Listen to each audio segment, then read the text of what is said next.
Ladies and gentlemen, welcome to another fantastic episode of The Left Wing. I am TJ Whitehead, powers taken, not given. Joined as always by John Cooper of Counterpoint Politics and returning guest and friend of the show, Rio. How are you doing today, my friend? Hey, man. Thanks for having me back on. Appreciate it. Yeah, it's great. Yeah, we've how's things been going for you, man? Now with TikTok possibly winding down. We'll get to that later in the show. How's the social media landscape been treating you these days? Pretty good. I think that I have felt the apprehension that everyone else has felt. Like, what the fuck is going on? You know what I mean? Like, should I make content? Should I be downloading my content? Should I be like diversifying with my content? Like, nobody really knows where to go. So I've been feeling that. That's just how I've been feeling. How have you guys been feeling about it? The landscape.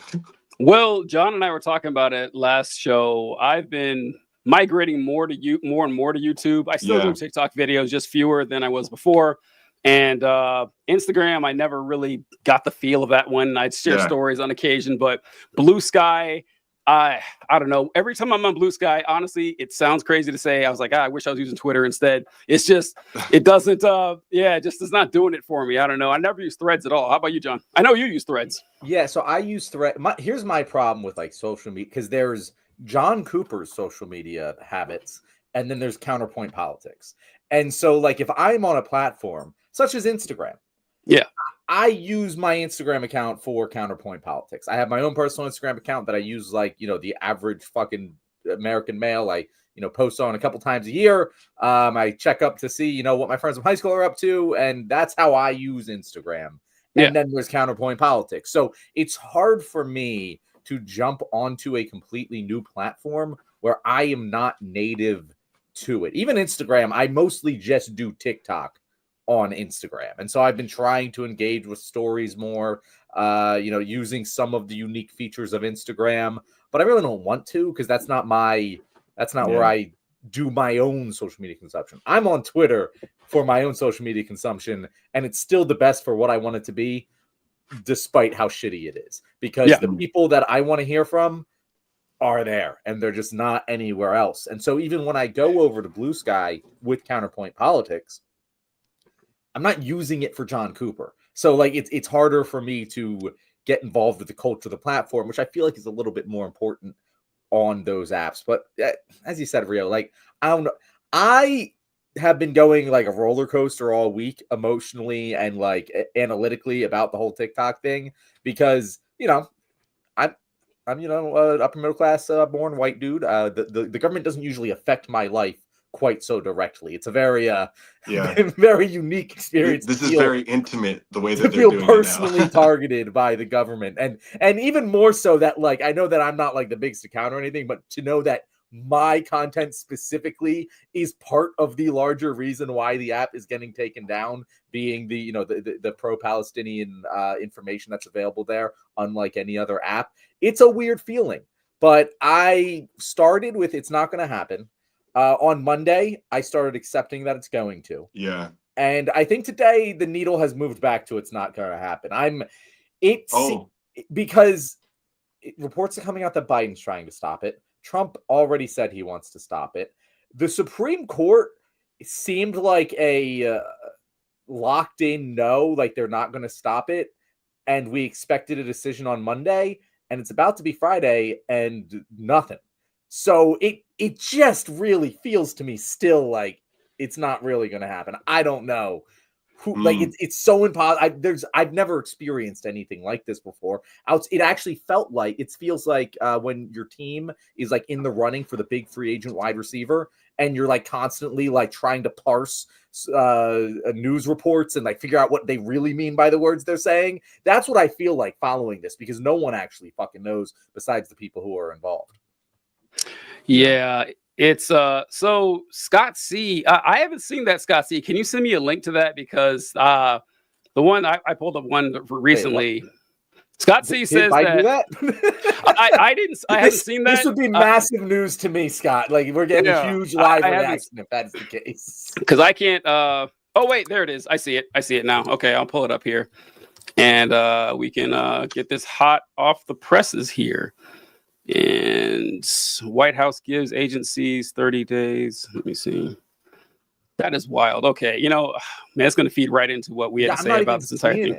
By the way, it took me a while to find while it. you bring this up, Google is broken, and like we need to eventually focus on that, because if that's the case, I should be able to look up Biden TikTok ban, and that should pop up. Like if this was actually 30 fucking minutes ago. Yeah. The fact that didn't immediately pop up and I got a bunch of articles I've already read is kind of dumb. All right, here we go. So let's read what it has to say here. The White House, and of course, there's a fucking screen. All right, the White House is giving federal agencies 30 days to wipe TikTok off. No, that's not the same thing. This is not. That's a different. Okay, all right. That's a different thing. All right, let me go back to what I had before. So what I was talking about was the fact that the Biden administration said that they are not going to implement the TikTok ban while Joe Biden is still in office. Now, the ban is set to go in place, I think, on the 19th, and Trump is set to take office on the 20th. So let me find the actual article here. Okay, this is the one I saw.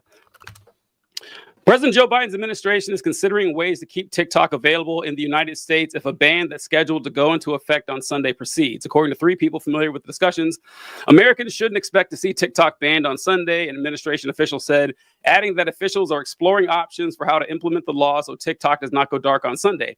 Deputy White House Chief of Staff Bruce Reed has been a point person on the issue and has received many calls from people urging the president not to let the ban go into effect, according to 2 people familiar with the matter. If the administration moves forward with any such plan, it would mean the popular apps going down would not define his last day in office, like that matters, and it would defer the issue to Donald Trump, who will be inaugurated on Monday. Trump's incoming national security advisor told Fox News on Wednesday that Trump is ready to intervene to preserve access to the Chinese-owned video app in the marketplace, and Pam Bondi, his pick for attorney general, refused to commit to enforcing the ban when she was asked about it. So Joe Biden, the guy who signed the TikTok ban into law, it's very important to bring this up, that a lot of people try to say that, you can't blame Biden for this. Yes, you can. It was like he was the president. The buck stops with him, no one else. And I saw people say, I think, John, I saw it on your video where you talked about this. People were saying, well, they hid it in like a funding bill. Whether that's true or not doesn't matter. It doesn't matter at all. You're the president. You know what's in the bill.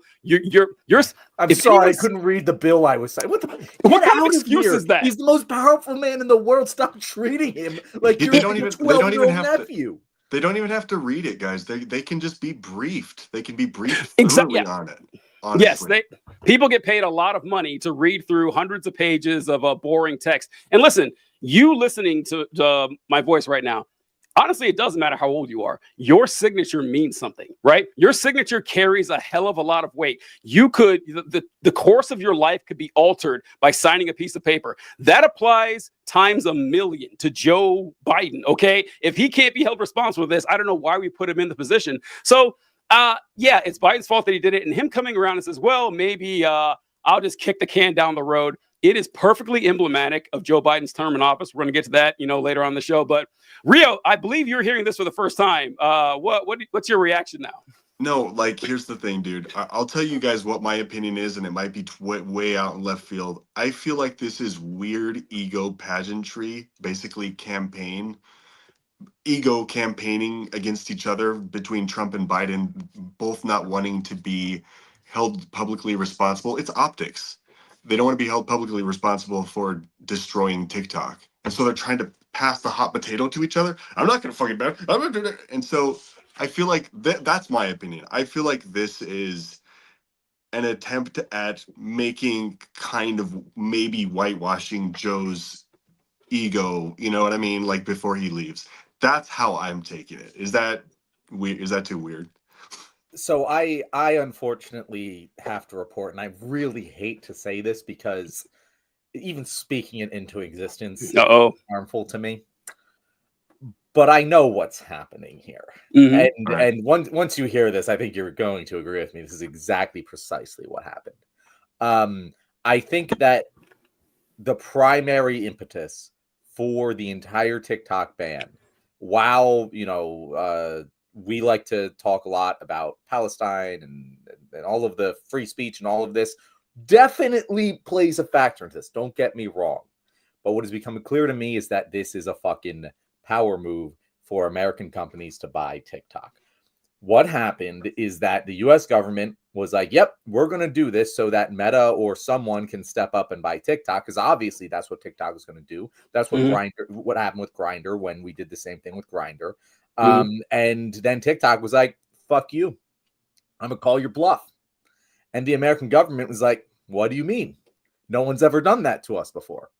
And now they're sitting here like, well, shit. It looks like they're really going to call our bluff, and people are pissed. And that's going to have egg on our face. So we got to scramble to stop this from happening. I think that's the clearest explanation of what's going on here, and why I always said I'm not very worried about TikTok going anywhere, because there's too much money tied up in this thing. That's kind of what we're seeing play out here. I mean, they thought they had a power play. TikTok called their bluff, and they realized, oh, fuck, we need TikTok more than TikTok needs us. Which so is you think a good thing, but so you think they're just gonna keep kicking the can? Yeah, keep so trying to. You know how like every time you have like had to get a new ID, they've like told you for the past 20 fucking years that you have to get a real ID or you won't be able to fly. Yeah. And then every time you go to fly, it's like, oh no, we can use your normal ID without the real ID. Yeah, that like this is what they fucking do. Like it was all a fucking stunt. They just gonna kick the can. They might get some deal. They might get like I don't know. I don't know what's gonna end up happening, but my level of TikTok isn't going anywhere, or if it goes somewhere, it'll go somewhere very briefly, is higher than it's been all week as of today. Interesting. Okay. What do you think, TJ? Yeah, I don't think that's a bad theory. I'm more just bewildered at the dedication to looking stupid. Just absolutely dedicated, because maybe they gambled like, well, TikTok's not going to call our bluff, ByteDance. They'll take the money rather than shutting down completely. But you really got to have a contingency plan in case they don't do that, right? You got to have some kind of idea of what you're going to do besides, oh, my bad. I know that I said this a year ago, that this is not new information. This was going to happen, but I don't want it to happen. Trump, you take care of that. And this also, how dedicated are these folks to making the party fall apart and just look incompetent? I mean, this just like because no matter what happens now, Biden is going to look worse than Trump, no matter what happens, honestly, especially now that he's like, well, I'm backing out on my commitment to get rid of this national security threat. I'm not going to bother shutting it down. This is harmful to you, my fellow Americans, according to me, but I'm okay if it doesn't go away. That can't be true. Like, if you really believe TikTok was a danger to you and your children, you would get rid of it right away. But nope, that's actually how I never believed that it was a danger in the first place, because you wouldn't wait a year to get rid of something that was an actual national security threat, right? It's funny, TJ, like when we were talking on Tuesday, we're like, I guess we'll talk about this. And then it kind of just came into clarity what all our topics would be today. And we knew the Gaza deal was coming, but like there's just such a clear through line in all of our topics of utter incompetence from Joe Biden. And we're going to be talking about his legacy later. But like this, the Gaza deal, everything, it's just incompetence. It is an inability to think about how your actions actually impact the world. Because you're right, like there should have been a contingency plan, but there also should have been a contingency plan for if Joe Biden is too old to run, or if his approval rating is too far down for him to win again, or if any of these things are true. There should be a contingency plan if you aren't able to lock up Donald Trump. There should be a contingency plan if he runs again. There never fucking was. There was never any changes of strategy ever. There wasn't a contingency plan for if Trump won, because they're just continuing to do the same bullshit they already did. Like I made a thread today and I was like, it is insane. If they lost the House, the Senate, and the presidency, they lost the whole damn trifecta. If this were a football season, that means they went fucking defeated. They didn't win a single game. Can you fucking imagine if your favorite football team went 0-17 and then the head coach, the GM, and the quarterback all kept their jobs? It would never fucking happen. But here we are. We have the same leadership making the same dumbass decisions with there seems to be no more urgency for change. It's like they just weather the storm and they're like right back to their old bullshit. And it's so frustrating that this is the world we have to fucking live in. Yeah. What do you think, Rio? No, amen to all of that. That's exactly how I feel. I have nothing to add. Yeah. This and not only do they keep everybody, but they says we're not even going to bother changing strategy. This is going to be exactly the same. In fact, if you criticize us, you're the problem. That's something that I'm right. I'm not surprised that this happened, but you knew it was going to, right? Like you knew that if the Democrats I had a little bit of hope. I genuinely had hope after the election, TJ. I know I'm a fucking Charlie Brown kicking the goddamn football, but I did have hope. No, but it's like because during the entire time it started out like during the debate. Really, the debate is really when it started cascading down, when anyone with a pair of eyes said, wow, that was a really bad performance. And then you had people saying, no, it was actually good. He actually won. He won because Trump lied. So that means Biden won, because that's how debates work. Debates are honesty competitions, right? And whoever tells the truth gets the most support. And it's like, folks, that's not what's happening. It's not what's going on. I mean, you saw the reaction from the pundits, from the people, the snap polls they took all showed Biden lost.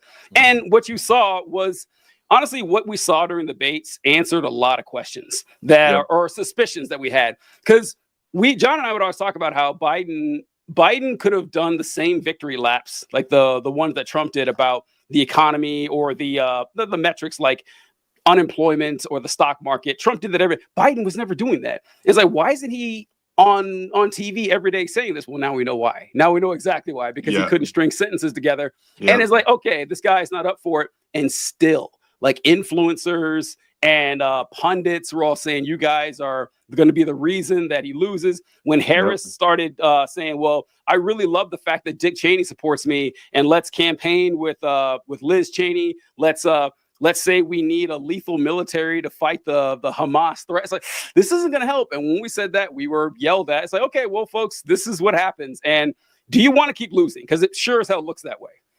It looks like they do want to lose. Like, I mean, maybe this is way too fucking simplistic, but the oligarchs behind the Democratic Party, which I feel are essentially kind of controlling where the Democratic Party goes as far as its agenda and its platforms, they are okay with Trump winning. That's kind of like, it seems like they are more afraid of the left and scooting it all to the left.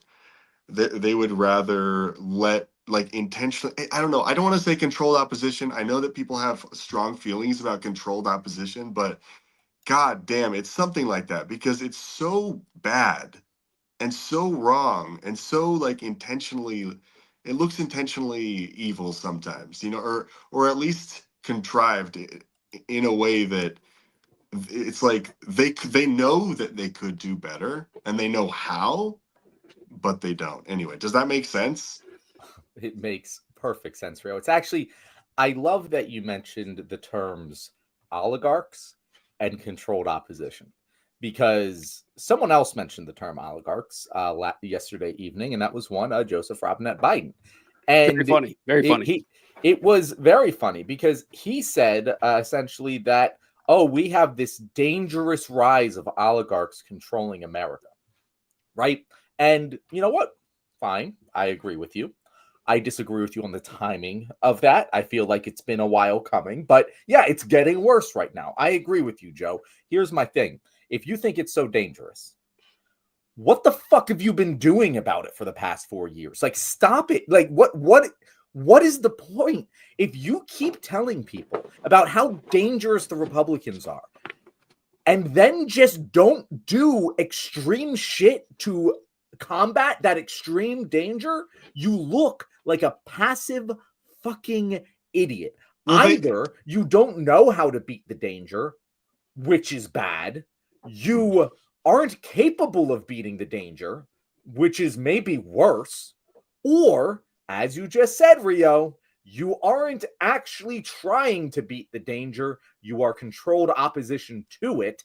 And I really feel like that's an overused framework of understanding by the left. I feel like we jump to that way too quickly when analyzing the actions of Democrats. But god damn it, does that not just, like, that was my immediate fucking reaction, was like, this reeks of controlled opposition.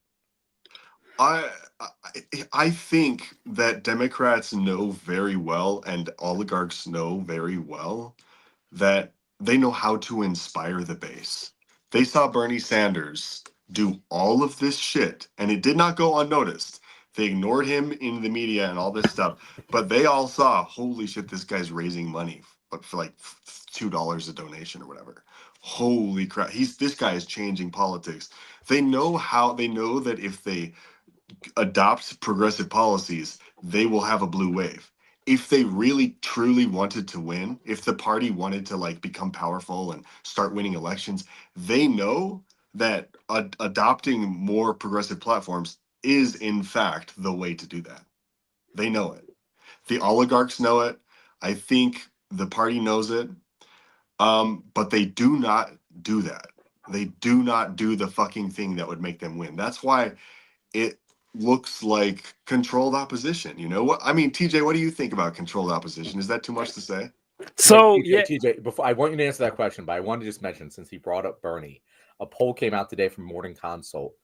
Bernie has a 69% approval rating with a 27% disapproval rating. That's in fucking insane numbers. Yeah. And the everyone who's like, oh no, the Democrats are good. No, fuck you. No, that it could not be more clear what the people want right now. Anyway, what were you gonna say, TJ? Well, I don't go all in on controlled opposition. I get it. Not for like the party as a whole.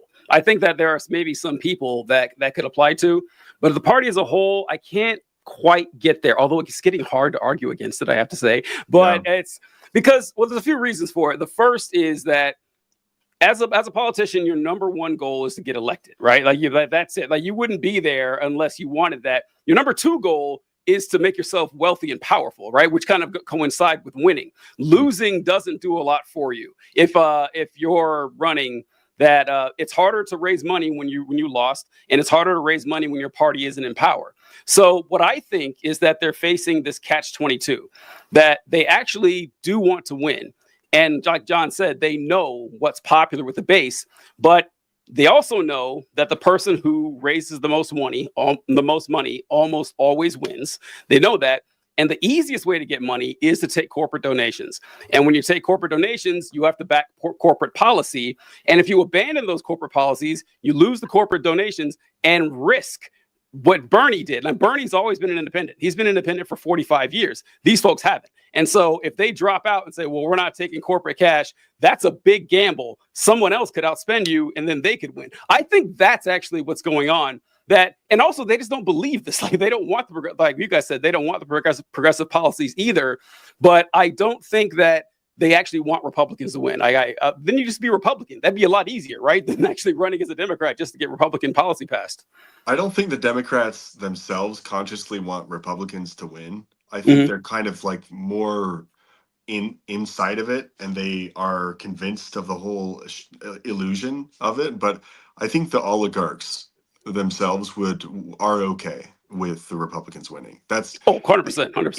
Even the ones behind the Democratic Party, even the Democratic oligarchs. I think you're too optimistic, dude. I guess I'm a little bit more cynical than you when it comes to because you're kind of assuming that politicians like organically like want to go into politics to win and like do, but I kind of see it like sometimes like corporations run them like players on the field. Like they almost like hire guys and have them go out like actors defending, like apologists for corporations, and they'll just find some fucking weirdo and like fund him and like tell him to keep running until they have somebody like Ted Cruz who's a complete fucking psychopath. You know what I mean? So does that make sense? Am I making sense right now? No, I mean, I don't think that's... Oh, were you saying something, John? No, I have a response, but go ahead and finish. I just feel like you're saying that like there's these like authentic careers and they just kind of have to do these things because of pragmatism. That's kind of what you're saying. But I don't even know if the careers are fucking authentic. Do you know what I mean? That's what I'm saying. So I don't know. You're right. I don't know that. I don't assume anyone who goes into politics, especially at that high level, automatically does so out of the goodness of their heart, right? Like I think that I think the desire for power is what they crave. That's what they want. And being in Congress or in the Senate or whatever high level of politics comes with that sort of power, and that's what they need. To get that, there's only one venue, and so like it's kind of like how people wonder why everyone who works at news organizations seems to have like the same type of mindset.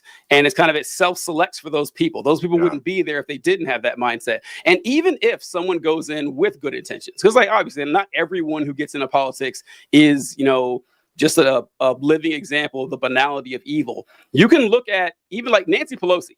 If you look at stuff Nancy Pelosi said in the 70s, it's very progressive. If you look at what Hillary Clinton was saying in the 90s, very progressive.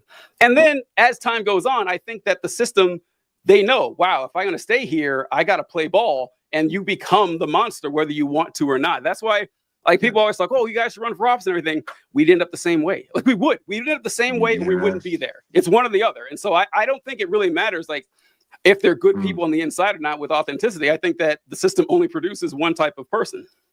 My issue with the controlled opposition narrative is that I think it doesn't accurately reflect the incentive structures at work. Because for anyone who's listening who has never heard this term before, it's something that is talked about on the left quite a bit, about how Democrats, liberals in general, are controlled opposition. They are playing a role. There isn't actually two opposing parties. There is one party with half of them playing the good guys and half of them playing the bad guys.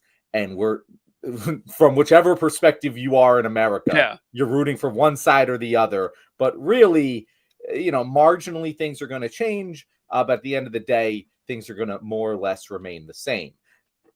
Evidence to this theory would be when Joe Biden told donors as he was running in 2020, don't worry, guys, everything will fundamentally stay the same. He said this. This is a matter of fact, right? So I do think that a lot of times when leftists talk about it, they're a little bit more cynical. They think that this is just like one entity and another entity interacting, when in actuality, it is hundreds and honestly thousands of people at work here, all interacting with each other, all of which have their own incentive structures at play. When I will be more likely to accept that kind of analysis is when you get to the president of the United States, because the president of the United States does have the power to say, go fuck yourself. Bernie has the power to say, go fuck yourself most of the time. And he does. And when he needs to circle the wagons in order to like be able to exert power later, he will do that for the Democratic Party. But Joe Biden doesn't have any masters. Like, he can do whatever he wants. And he has chosen to operate in the way that he has. He has chosen to do this whole fucking TikTok song and dance, knowing, apparently, either knowing that this is where it would end or not knowing that this is where it would end. And both scenarios look terrible on him. Like, either he knows that at the end of the day, he's going to fold if they call his bluff, which they said they would, and that it's going to make him look really bad and it's going to hand a victory to Donald Trump, or he didn't know that they would call his bluff, and that's just fucking incompetence. So, like, I don't know, real. I don't think that necessarily, like what a lot of people say, like, oh, it's a uniparty, whatever. I don't think that's necessarily true. I think the world is significantly better with Democrats in charge. I think there's a lot of evidence to this point. And I think if you look at the actions of individual Democrats and individual Republicans for that matter, such as, I know, but if you look at like when shit gets really, really real, occasionally they will vote their conscience. Like, for example, John McCain with the Affordable Care Act. And, you know, you could argue that corporations have benefited from the Affordable Care Act, and that's why that ended up happening. But you do see moments of humanity. And that's why I don't think it's that conspiratorial. I think there's a lot of incentive structures at plays that happen to play Democrats the same way they play Republicans. And that's why they often tend to arrive at the same conclusions. I think there is authentic. I want to be clear. I do think there is authenticity. I mean, you hear like AOC talk about the consolidation of billionaires and stuff and how they're getting how they're, you know, in bed with blah blah blah. So anyway, that's authentic. I just think that there's basically a wall that they run into on the left where they're just not allowed to be any more progressive with policy. That's all I'm saying. So I agree. 100% true.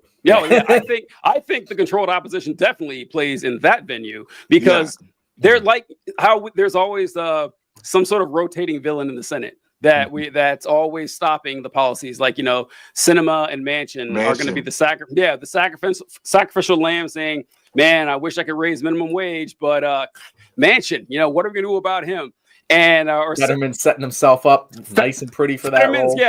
Fetterman's the next on the agenda here, and it's that I think that there's more senators than Manchin, Cinema, and now Fetterman who have more conservative ideologies than they let on, but they don't have to say it because they know that someone else is going to step in. I 100% believe that. Yeah, they don't want universal health care either, so that's going to get in their way for that. One of the topic, I don't think we have another time to talk about it because it may not apply anymore, but I put in the title about RedNote, so we kind of have to mention it. And so did either of you sign up for RedNote? For those of you who don't know what RedNote is like a Chinese version of TikTok, which sounds redundant, I know, but TikTok is not actually TikTok is not used in China. They use an app called RedNote. I forgot the Chinese word for it, but it translates, by the way, to Little Red Book, like Mao's Little Red Book, which is very funny. And 500,000 Americans have signed up for this app over the course of this last week. And you got to listen. I did not sign up for RedNote. Primarily because I just don't feel like it. I don't feel like signing up for a brand new app that's literally foreign to me. And it's in Chinese. Like the interface is in Chinese and all. Come on, I don't want to do it that badly. But a lot of Americans have. And we'll start with you, Rio. Have you signed up for Redbook, and do you plan on it? So I think I'm sorry, RedNote. RedNote. I keep saying Redbook. It's RedNote. My fault. It's okay. Yeah, it means Little Red Book, like you said.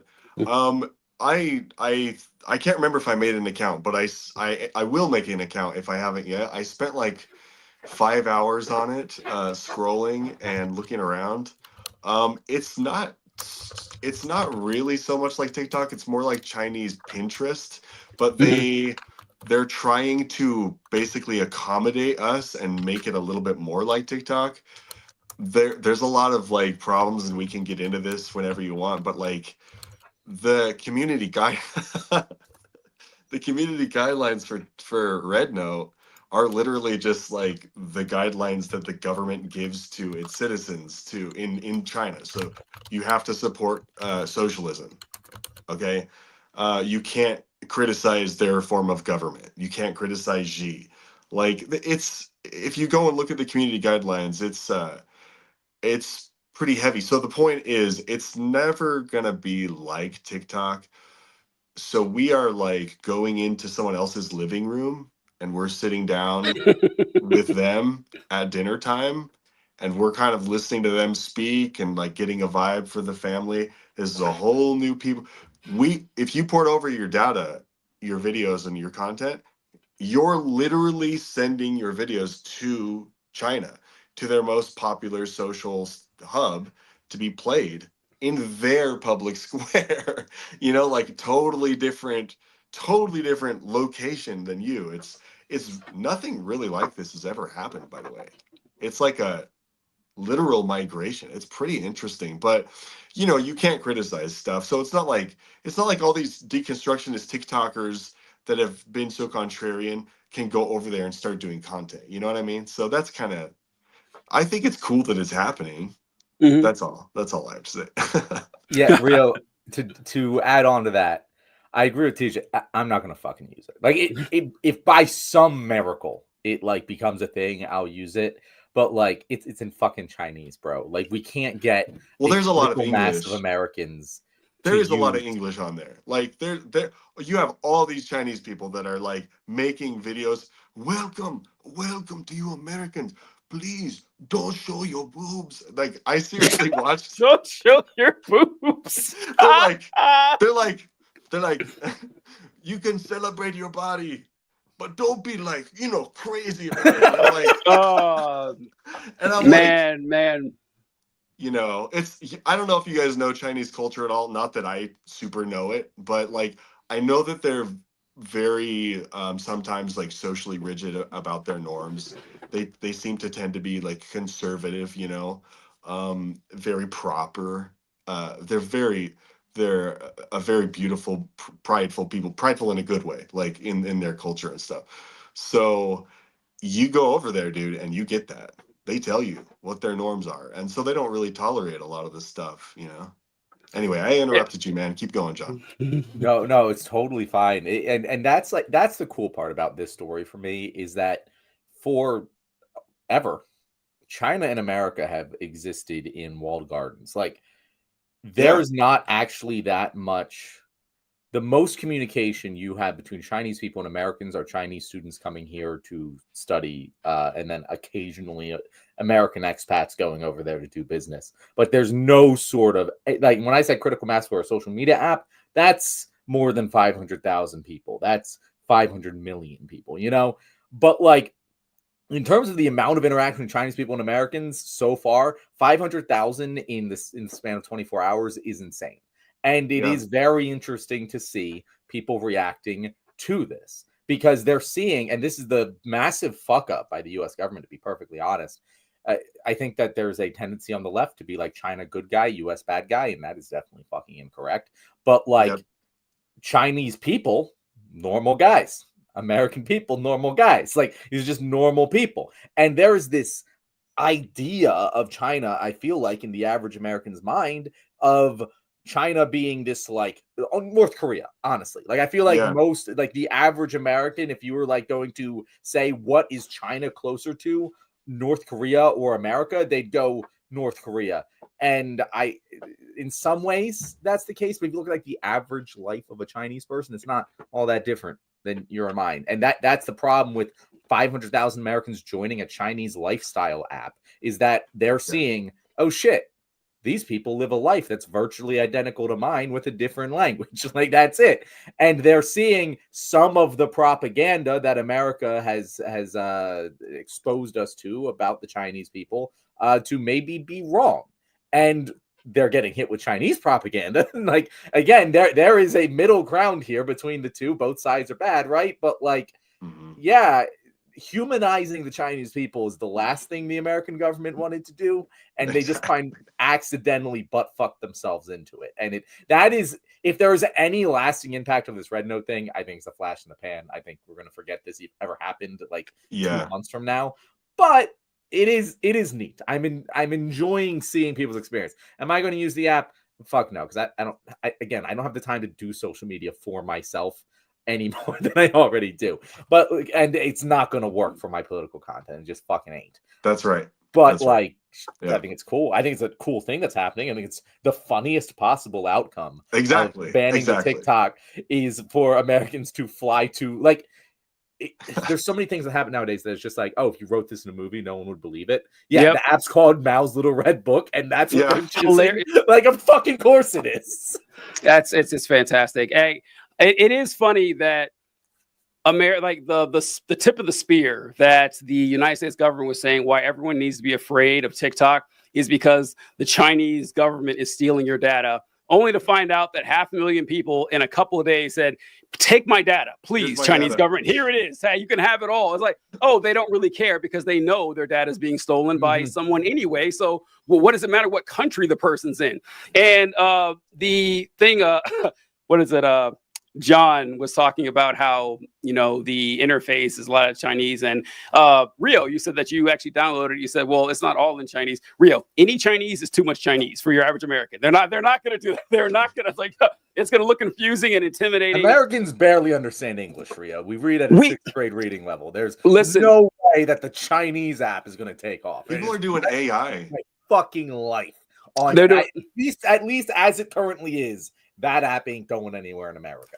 Yeah. The Rio, part of the lore of this show, back before I was a regular host on the show, I was a recurring guest. And we also had fellow content creator Leah on. And it was me, Leah, John, and Erica. And Leah brought up the fact that the United States has something like a 71% literacy rate. And I remember none of us believed it. And John actually Googled it. And sure enough, like the United States has, right? We were stunned. We were absolutely stunned, but it's true. Our literacy rate in this country is in the 70s. So yeah, John's right. Our English isn't great. Our Chinese isn't much better, I guarantee. And I'm going to exemplify why what we're saying is 100% true. We've been referring to it as Chinese. That is not the language. There's Mandarin, like 30 yeah. different Chinese Yeah, languages. And we've just been like, yeah, Chinese. Yeah, I think the And primary we are the culturally respectful people. right. Yeah. So I was going to mention that I have been to China. Between my sophomore and junior year of college, I worked in China for a few months, and like the primary dialects I think are Mandarin and Cantonese. I mean, don't quote me on that, folks. But the interaction with people in China were fantastic. They were amazing folks. It was interesting getting used to the cultural differences. Like in China, it is not rude to point and stare at people. So if you're walking down a road anywhere and you're not a Chinese person, it's very obvious you're not. You will have dozens of people just pointing and staring at you, and you look them in the eye, they keep staring. It's like, because that's not culture. The only time I wasn't pointed at and stared at in China was this one time. This military, like Chinese military, had these basketball teams, and there was a guy there who was like 6'11", and I remember walking through the only Walmart in China at the time. Everyone was pointing at him. No one was looking at me. When you had like a 6'11" dude walking around, that was pretty wild. But I wanted to talk to what John mentioned, that the conception that your average American has about China, you're right. They think it's like North Korea. They say the communist red Chinese have everyone under lock and key. There's going to be armed guards at every store. People are living. No, honestly, besides the fact that everyone was Chinese, it was hard to tell the difference, honestly, between like what life was like in the United States and what life was like in China. The first cultural shock I got was when I was in Beijing, and we landed and went to this hotel. And the next morning, we got up. I was with a group of Americans, and we went downstairs to the lobby. And the host said, "Okay, so breakfast is served in that room over there, and we know you guys are Americans, so we prepared an American breakfast for you on the left side of the room. On the right side of the room, there's Chinese breakfast, so you guys can take your pick, whatever you want." And I'm thinking the same thing you guys are thinking right now. I have no idea what Chinese breakfast food looks like. No clue at all. And so, of course, we all went to the right side of the room to get the Chinese breakfast food. Turns out exactly the same as the Chinese food that I saw everywhere. It was like it was rice and veggies and like strips of pork and chicken. I said, I looked around to make sure it wasn't just me. We all had the same thoughts. Like, now I'm sure in Chinese it looks different. To me, it looked exactly the same. Yeah, it looked exactly the same as all the Chinese food I had known in my life. So that was kind of disappointing, but it was a fun experience. And the propaganda, I can't remember which one of you mentioned the propaganda angle, but I saw a really great post by someone who was on RedNote where they asked the question and they said, "Hey, do Americans actually have to pay for their ambulance rides, or is that government propaganda?" Like, no, that's true. That's real. Like that, the Chinese government may lie. They're not lying about the ambulance thing. We do have to pay for our own ambulances. So yeah, the RedNote thing, I agree, John. I think it's kind of a flash in the pan, like an obvious one. Like, I don't know. I think it's an obvious one. I could be wrong. I've been wrong before, but I just don't think it's weird how people act like we haven't seen this before, like a million times. We see it all the time. I swear to God, like it's just like the people who are saying, "Oh, this is gonna catch on," like I'm like, really? Like I want it beyond all God to catch on. Sure, let's do it, but like it's not, and you know it's not. So why are you acting like it is? This is just confusing. I still haven't heard if people can make money on RedNote. So, like, if people can't make any money from their content, can we make money anywhere else, Rio? I haven't heard. Funny. That's funny. Yeah, it's just like, yeah, if it's not monetizable and you're doing it for the love of the game. I do think that you guys are absolutely right that the lasting effect of it will be like cross-cultural ties, because out of these 500,000 or million people, whoever sign up over the next week or so, a lot of people are going to form friendships and relationships and get to know people for years on end. And I think that's good. The more communication, like John said, the more communication we have with regular people across the world, I think the better place the world is. Unfortunately, we have a tendency to dehumanize people who aren't exactly like us. We see it every day, and this is a good step in the right direction. Yeah. All right. Good one. Speaking of steps in the right direction, should we talk about the elephant in the room? Is it the ceasefire? It is the ceasefire, TJ. All right. I got hot off the presses article right here about the ceasefire, because what the fuck is going on? So I'm sure you guys heard that, what was it, John, yesterday, the day before, that the Israeli government and Hamas had agreed to a ceasefire. Is that correct? It was like reports came out like Thursday night or Tuesday night. We're talking about like it was going to be released, the pre-release of the release. And then they did the release yesterday. and then more details have been coming out, but yep, that's what we got here. So we are going to talk about Biden's legacy. We keep teasing, but we actually are. But one of them that I was really fascinated to talk about Biden's legacy was with the ceasefire thing, because with Trump coming into office and the ceasefire happening 5 minutes before he does, it's like, how is this going to reflect on Biden? Like, he tried taking credit for everything, but nix all that, folks, because as of a couple hours ago, Israel, Hamas ceasefire, Netanyahu says last minute crisis is holding up his approval. A last minute crisis with Hamas was holding up an Israeli approval of a long awaited agreement to pause the fighting in the Gaza Strip and release dozens of hostages. Netanyahu said on Thursday, that's today. And why the holdup? The Israeli cabinet was expected to vote on the deal today, but Netanyahu's office said they won't meet until Hamas backs down, accusing it of reneging on parts of the agreement in an attempt to gain further concessions without elaborating. It's not yet clear if Netanyahu's statements were reflected jockeying to keep his fractious coalition together, or whether the deal was at risk. A senior Hamas official said the group is committed to the agreement announced by the mediators.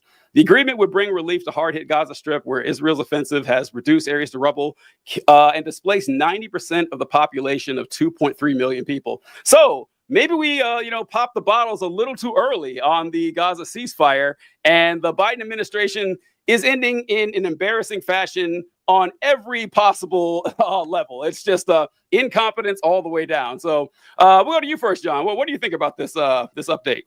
There's so many things here. I'm going to discuss the Israel-Palestine side of it first, and then we're going to loop it back to the Biden-Trump side of it. But from the Israel-Palestine side of it, as soon as this report came out on Tuesday, I was like, all right, that's fine.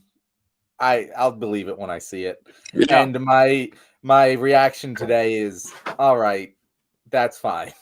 I'll believe it when I see it. Because, let's be clear here. It's not like this is some new deal. This is the same deal that Joe Biden, announced to the nation. Oh, I've reached a deal, fucking months ago. Mm-hmm. And it is structurally identical. There might be minor details that are different, which is important to a deal like this, but still basically the same thing. And it's like, well, I didn't believe it when he said it then, and I was right. And I'm not going to believe it now until I see it actually stop. And even then, this ceasefire deal, and it really pisses me off how the media is reporting on this. Not that the media has reported on this whole thing fairly at all, but it's not like an end. It's just, okay, we're going to basically return to the status quo before Israel was bombing the shit out of Gaza, where they were only blockading Gaza. And it's like, okay, that doesn't end the fucking conflict. As Rio, you were mentioning before we hopped on live, that Blinken said that Hamas has already recruited to replace all of its, killed members. 100%. 100%. And you know what? Maybe they have, maybe they haven't. I don't fucking know. I'll believe anything that Blinken says. It's all equally potentially a lie. But I believe it because that's the way terrorist organizations have worked for my entire lifetime, is that when the big bad fucking state comes in and kills a bunch of people, well, you know what? The terrorist organizations go, well, thank you for the free recruitment material. Because fucking of course they would. Because I just want to, anyone who's disagreeing with me right now, I want to just play out how this works and tell me where you disagree, right? So Israel doesn't want Hamas to remain in control of Gaza. Cool. So what do we have? We have a fucking election. All right. Who do you think the people of fucking Gaza are going to vote for? Are they going to vote for the people who say, hey, let's play nice with the people who just destroyed our entire fucking territory and killed tens of thousands of innocent people? No, they're going to vote for people who fucking hate Israel, because of course they would. I would too. If I had my fucking entire family blown up around me. That's just natural human reaction. It will just continue. This is just a continuation. And yeah, I'll be if they stop dropping the bombs, if we go back to where it was before, I'll be happy, I guess, that less people are dying. But is anything resolved?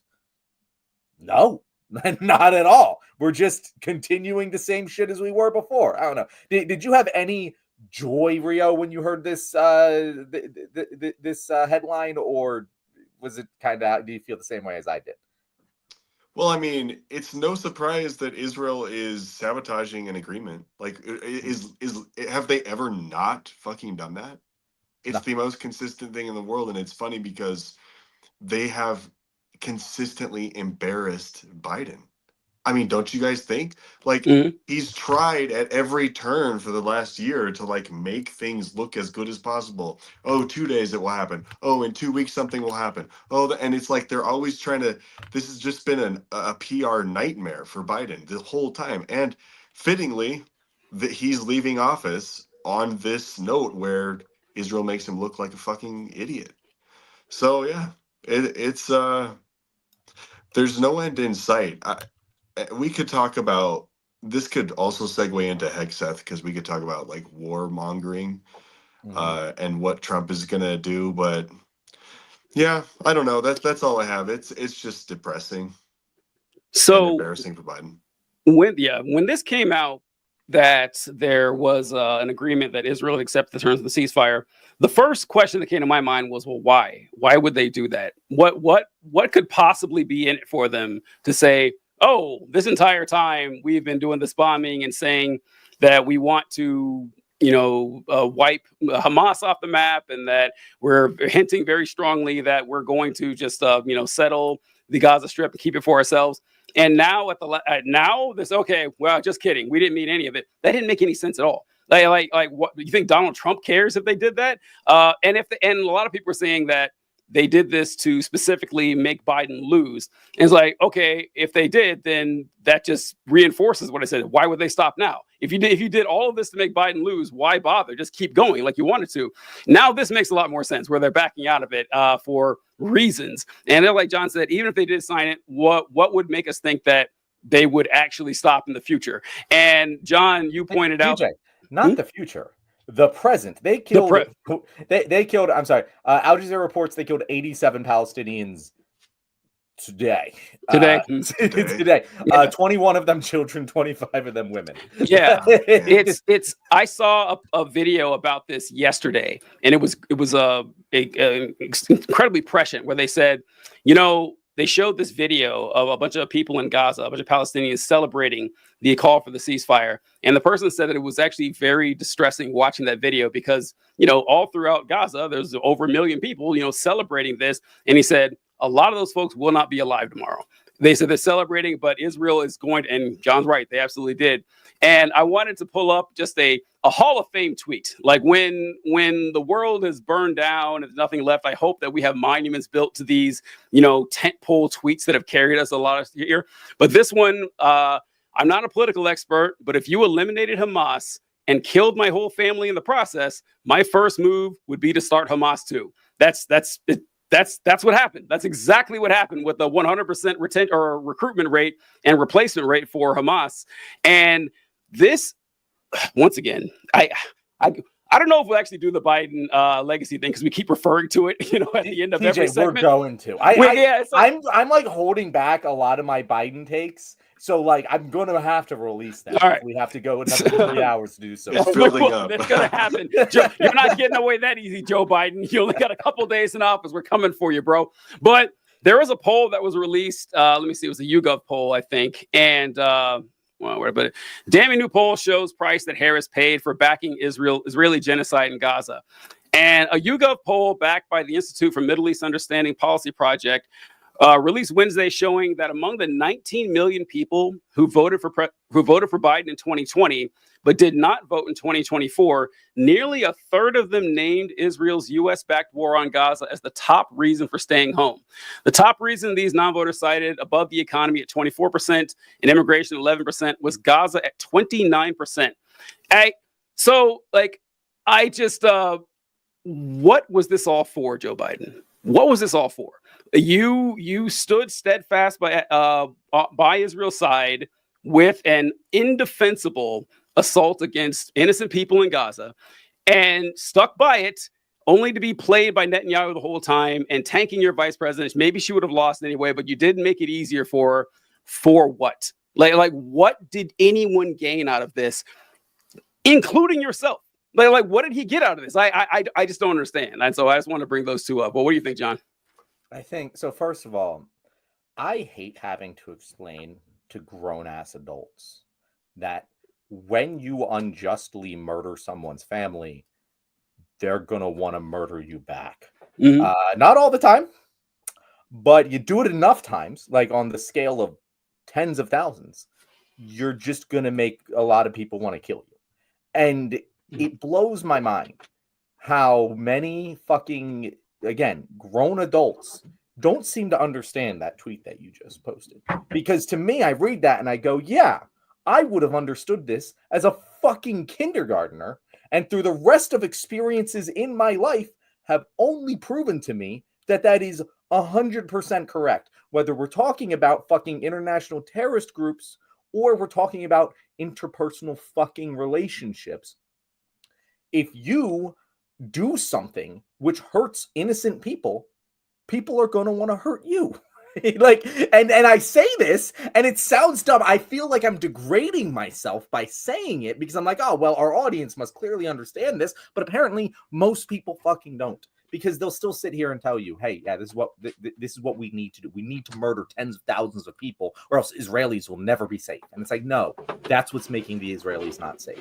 Jewish people are far safer here in the United States of America than they are in Israel, partially because the people we're murdering are far enough away that they can't hurt us. Let me rephrase the statement that I was just about to make. But like, yeah, it's just very frustrating. And in terms of, there's so many angles here. In terms of the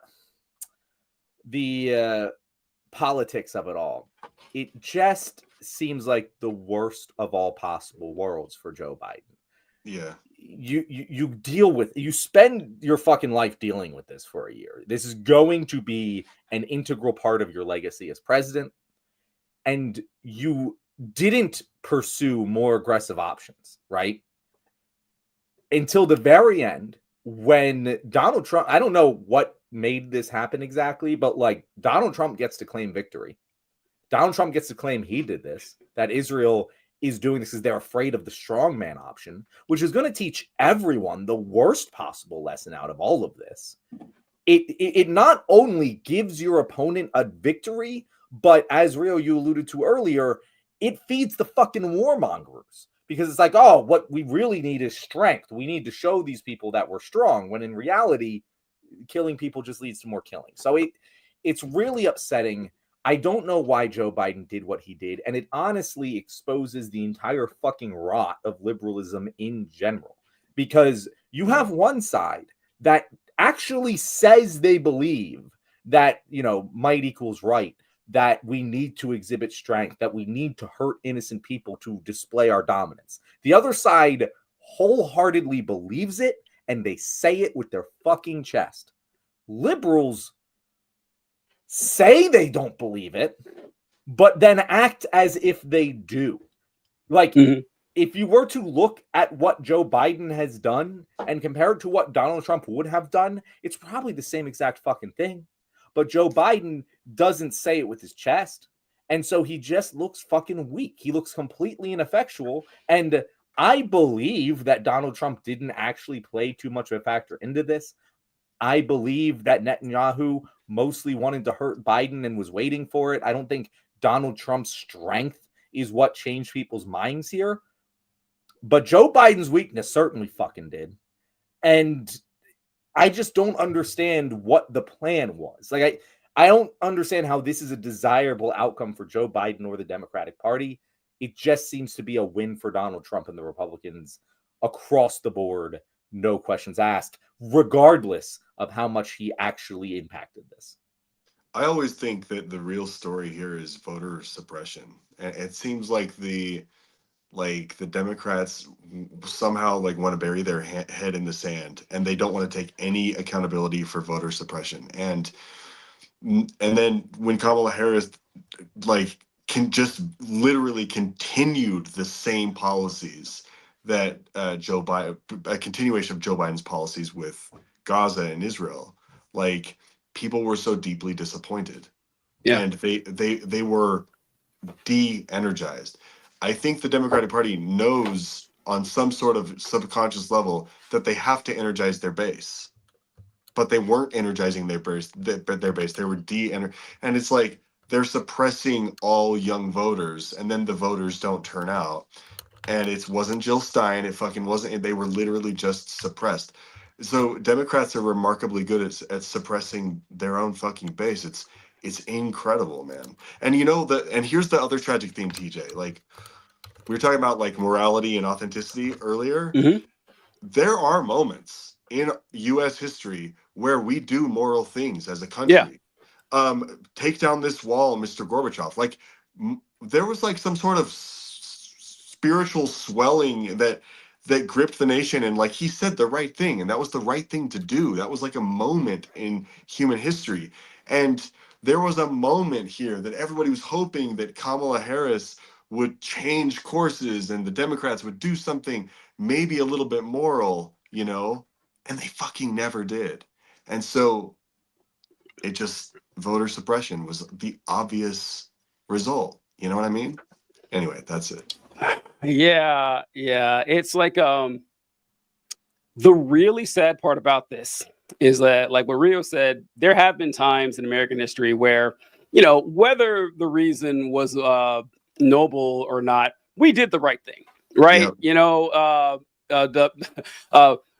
ending slavery was the right thing. You know, defeating the Nazis was the right thing. We have had moments where it's like, okay, Civil you know, rights. yeah, Civil Rights Act. You know, we did the right thing. Of course, we've never done the perfect thing. Nobody's perfect. But it's like, okay, you know, on the scale of good and bad, this surprisingly lands squarely in the good category. And there's a price to pay for doing what's right. Like, we know that. Yeah, it's not always going to work out in your favor to make the moral decision.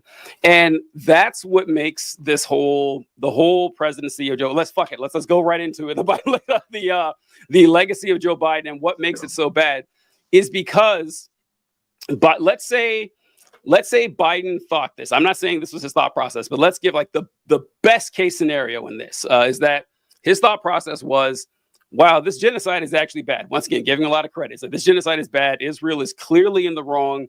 However, going against Israel and saying, I'm going to withhold weapons. I can't, you know, send in troops to stop your genocide, but I can take your weapons away.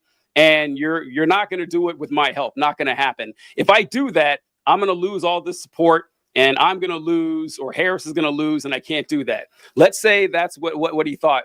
That turned out to not even be the case. So not only did he back the genocide, he lost, or you know, the Democrats lost anyway. So you let all those people die for no reason, like no reason other than the fact that you wanted it to happen. Like that's the only conclusion I can come to. And that is what makes it incredibly dark here, because, you know, no one put a gun to Biden's head and said, you must back Israel's obvious slaughter. You could have done the right thing. Doing the right thing and losing would have been the noble move. Instead, you did the wrong thing and lost anyway. Just darkly sad. Yeah. And that's the thing, TJ.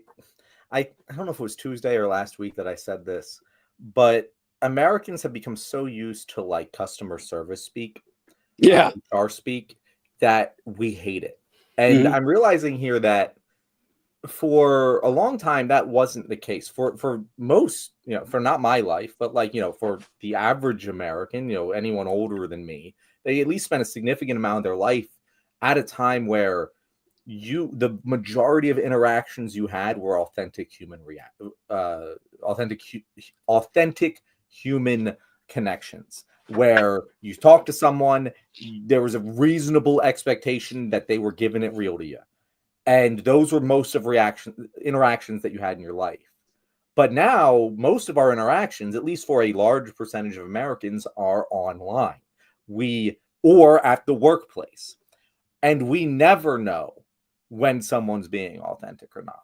At the workplace, no one's ever fucking authentic because it's the workplace. I feel tell me if I'm wrong. You guys are a little bit older than me, but like my entire life, at least as a professional working adult, has been in a, corporatized, HRified world, where the corporation's like, we're a family here, we care about you, and then fuck you, you're laid off, no notice, fuck you, and like that's just what you expect.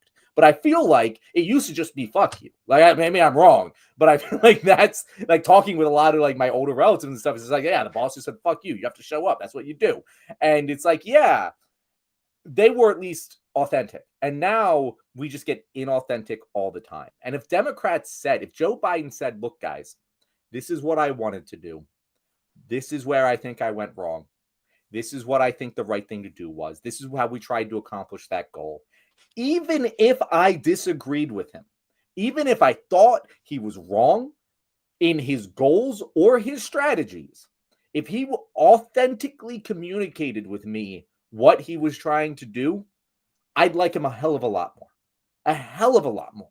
Even like, take Bernie. I agree with Bernie on a lot, but there's things I substantially disagree with Bernie on, but I fucking trust that he's being authentic with me. Yeah. And that matters to people. Yep. Because we are constantly inundated with bullshit all the fucking time. We might not be able to read, but we can tell when you're bullshit. Right? Like, and that should be fucking plastered on every office in the Democratic Party, because that's the fucking problem. They're like, yeah, we're just going to keep lying to them like we always did, and they're going to be dumb like they always are, and they just expect us to fall in line. And it doesn't work anymore. And Donald Trump figured that out 8 fucking years ago. Yes. And for whatever reason, the Democrats completely have fucked this up. The authenticity thing, I talk about that all the time, that authenticity gets you really far in life. It just will. It gets you really far. That's the thing, TJ, where you're like, oh yeah, in real life, this works at a high success rate, even when I'm in the wrong. And for whatever reason, they can't apply it to like anything else. It's so useful. And like, I mean, I figured this out pretty early on, because like, I don't like being deceitful, right? I guess some people just do. And so I was like, yeah, if I just say, hey, this is what I think, and I'm going to act this way, that's my goal. You may not agree with it, but people respect the hell out of that. They may not like you, or they may disagree with you, but they're like, well, you know what?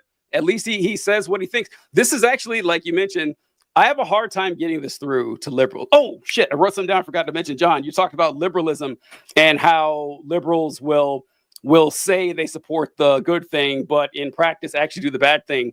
What we've learned over the last few years is that liberalism is dead.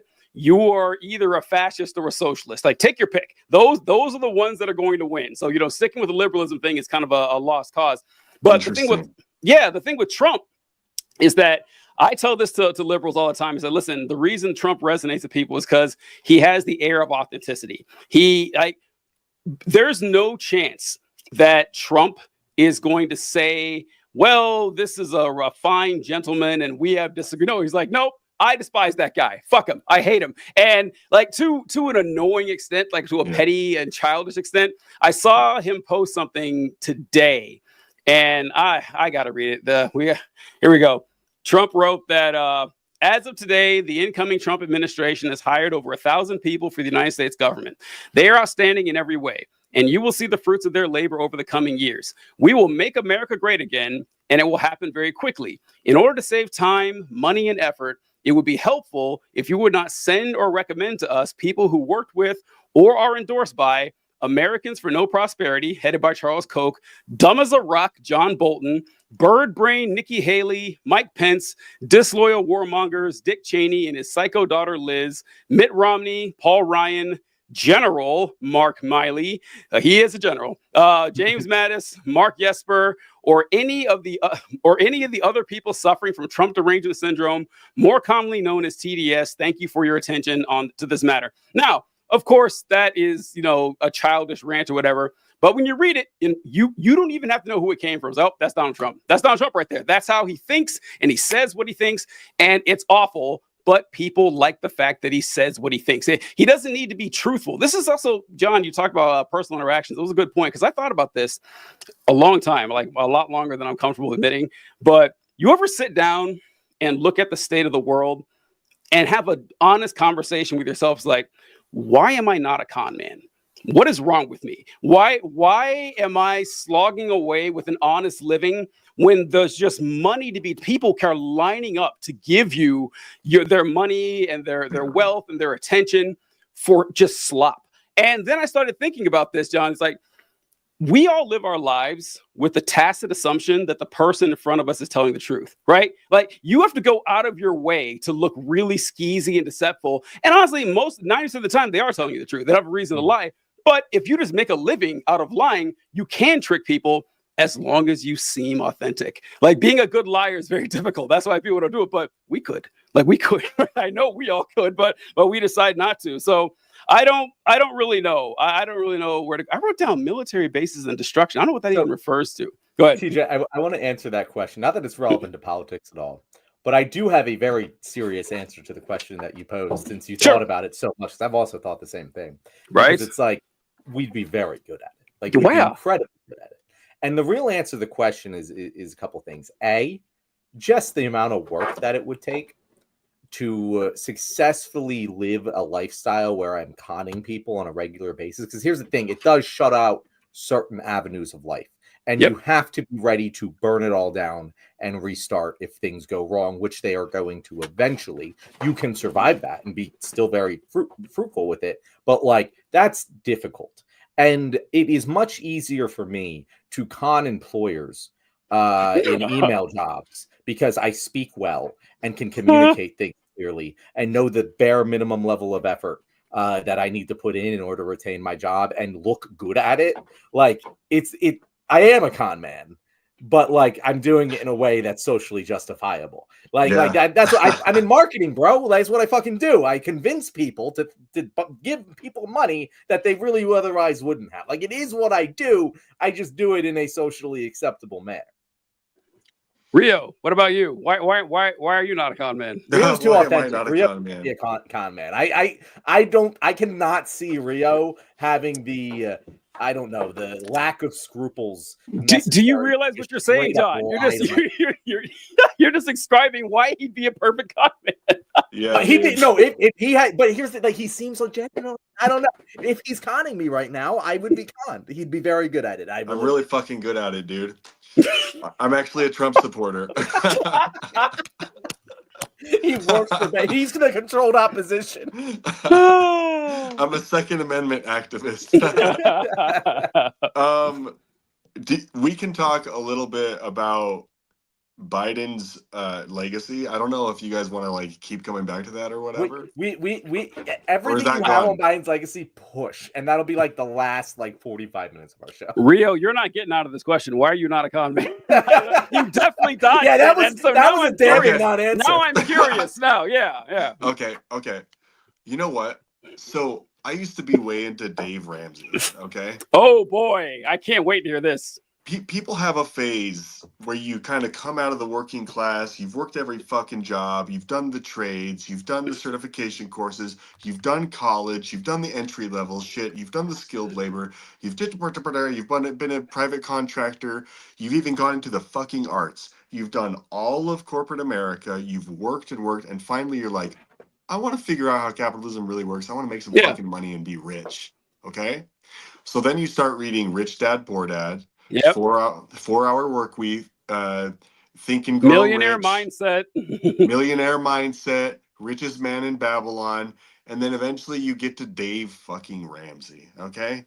Where you just need to come to Jesus and pay your bills and tighten your belt and just pay all your debtors. So it's like, okay, but then you start to feel like something is wrong with David Ramsey. Yeah. Something's fucking wrong.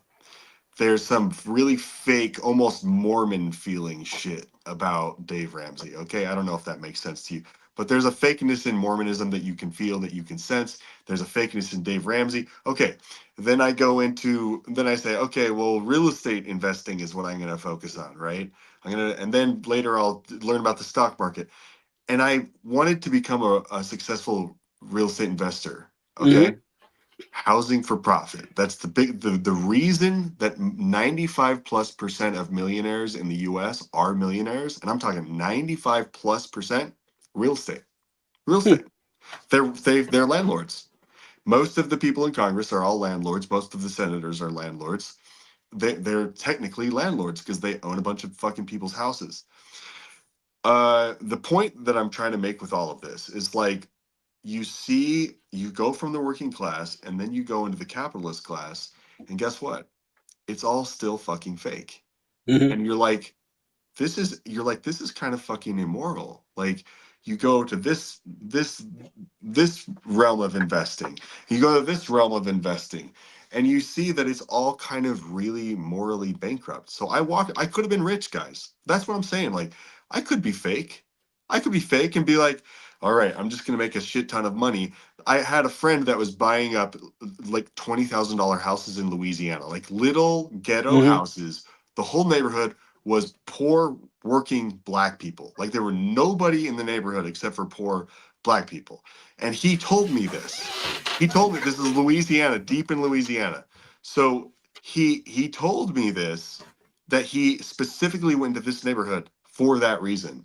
Because and the houses were so cheap, and he goes, dude, I buy a $20,000 house or a $29,000 house, and my mortgage payment's $250, bro. He said that, and I'm like, okay, well, what do you charge them rent? He's like $1,400. Mm.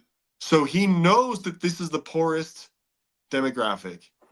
He knows that they're working their whole life away, and he's getting over $1,000 cash flow on their rent every month for nothing.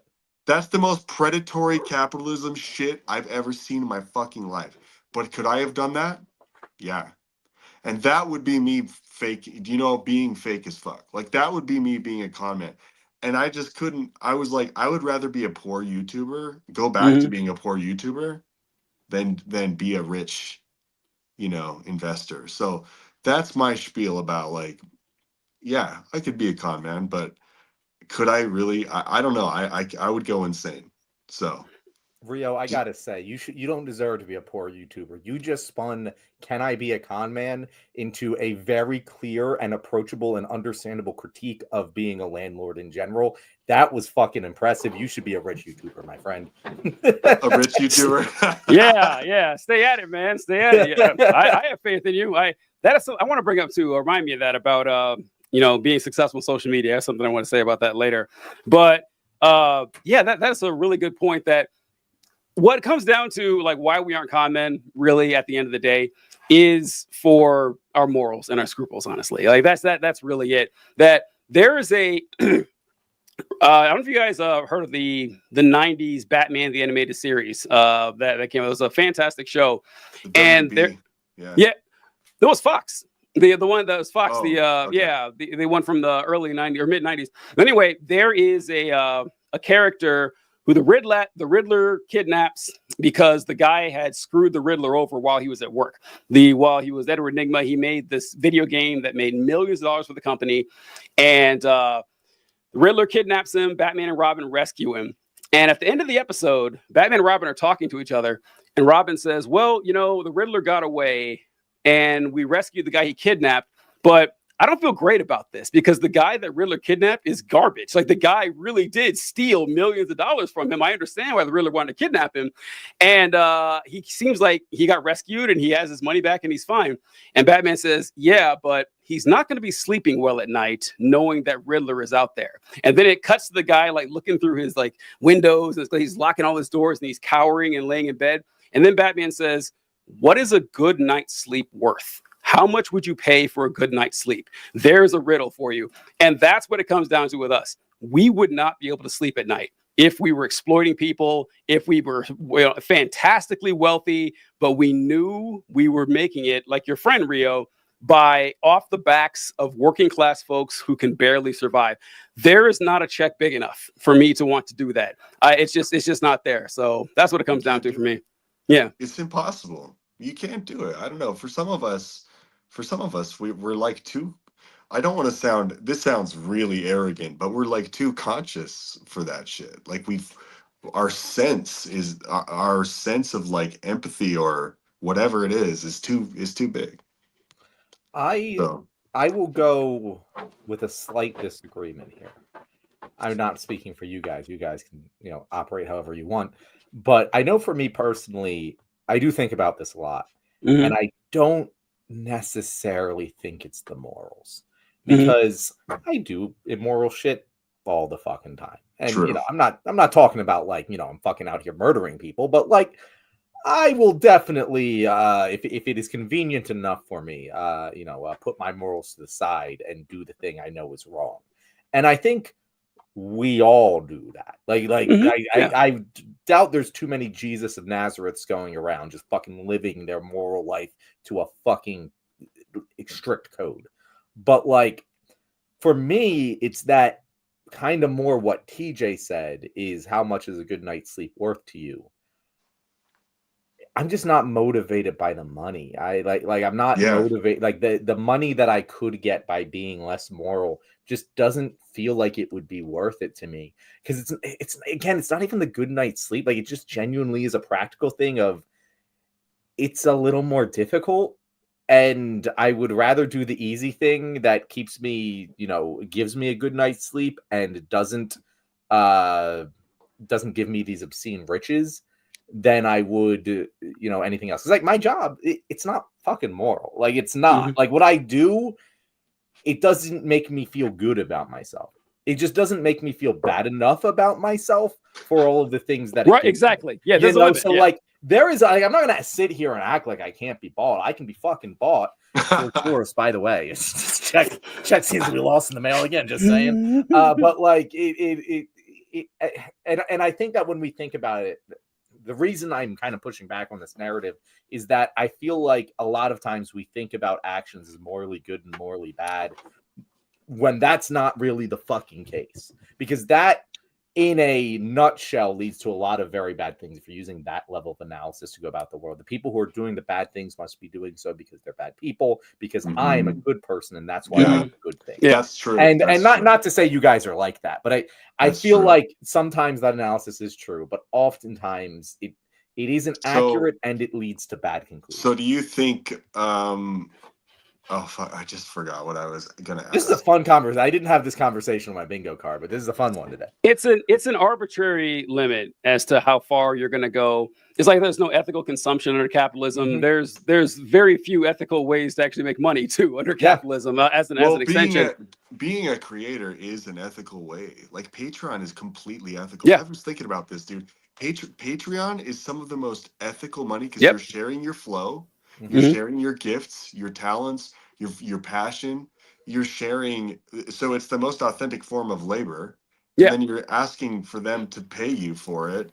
It's perfect. It's not capitalism at all. You're completely owning the product of your labor.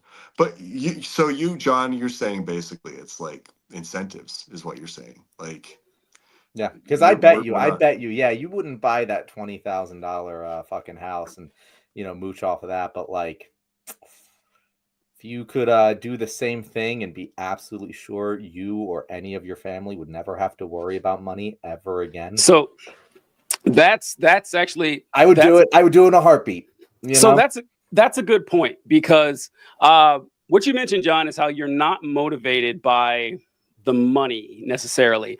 And I felt that a lot because of the 7 deadly sins, greed is the one I understand the least. I really don't. Yeah. And I'm all the way in on, but greed doesn't do it for me. Oh, trust. Yeah. Lust, sloth, gluttony, pride. And I don't mean just like in like food, but like, yeah, if something's in front of me that I want, I'll glutton that shit right down my throat. But like the greed, the holding it. The having the money, having the cake doesn't make sense to me. I just want to eat it. Exactly. Oh, that's great. That's great. That's really good. That like pride is my deadly sin. I have, yeah, right. My head can't fit the door. Yeah, I'm very open about that. Greed, I don't get. And I think it's both of you kind of alluded to this about like whether or not you need the money and how that shapes your mind. So I didn't grow up poor at all. And I wasn't rich. My dad was in the military or whatever, but we were always comfortable. And dad was a small business owner when I was like in 8th or 9th grade. And so I was always, I never wanted for anything. So now as an adult, I'm living a comfortable life myself. John and I talk about this sometimes, like where you put yourself like economically. And I always was like, I'm not rich, but I might as well be, is how I put it. In that I never worry about my bills being paid, which is like all the peace of mind you want. And if I want to buy something, I just do. I don't really think about it. So the idea of like, I need to fuck people over to have more money that I don't need makes no sense to me. It really doesn't. I don't understand. Yeah. Like if I was worried about the survival of like my kids or my family or whatever, yeah, all right, I'll cut corners all day long because better them than me, honestly. It's like I need to take care of my people, and capitalism does drive you to do that. But since I'm not in that position, I guess I have the luxury of not having to worry about that and not understanding greed. I I don't know. That's just how I look at it, because if I like did like your buddy Rio was like, oh man, look at this, I'm quintupling my investment here every month. They're just sending in all this cash and everything. I wouldn't like that. It's like, I don't need this money, and I know what it's doing to these folks, and my life isn't that much better. Like, I'm still essentially the same person. I just have more money now, and I'm not motivated by that. It was a 21-year-old kid, and he had like 40... already. Wow. Whew. Yeah, bro, and he had like 45 of these houses. Where do you get the money? So he just kept rolling. If you buy a house, after a couple of years, you can refinance it, pull money back out, buy another house. Mm-hmm. Then you refinance that one and pull. And so he was just doing it, and he got faster and faster and faster. It's just a series of financial tricks, to be honest, and tax loopholes, until you have this 21-year-old partying college student with 45 houses of poor families. And the guy was a millionaire already. And he was just doing this shit in different communities. And I was just so blown away by that. It's crazy. Oh, I don't know. All right, that was good. That was good, folks. That was good. Really impromptu segment. Yeah. Right. I wanted to bring something up. I couldn't really fit in the conversation here, but John, you had talked about your bosses, and like in the past, if people's bosses were less, corporate-y in their speak and more authentic and everything. And you asked what our experience was. And I was thinking, well, I was in the military, and those folks weren't like corporate speaky at all. They're a little bit today. In the past, they weren't that way. Like over the last 5 years, the military has become more professional.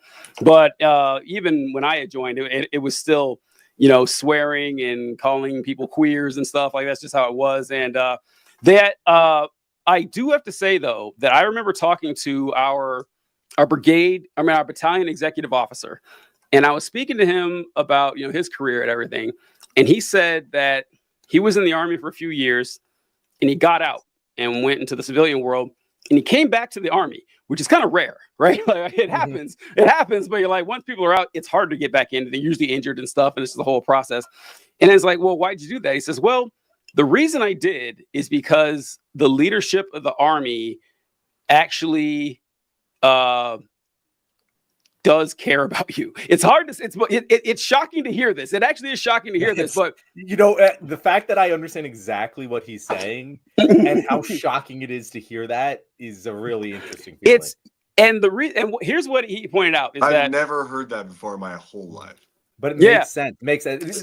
Finish the statement, TJ. Here's what I'm saying is that let's say you are a squad leader in the Army, right?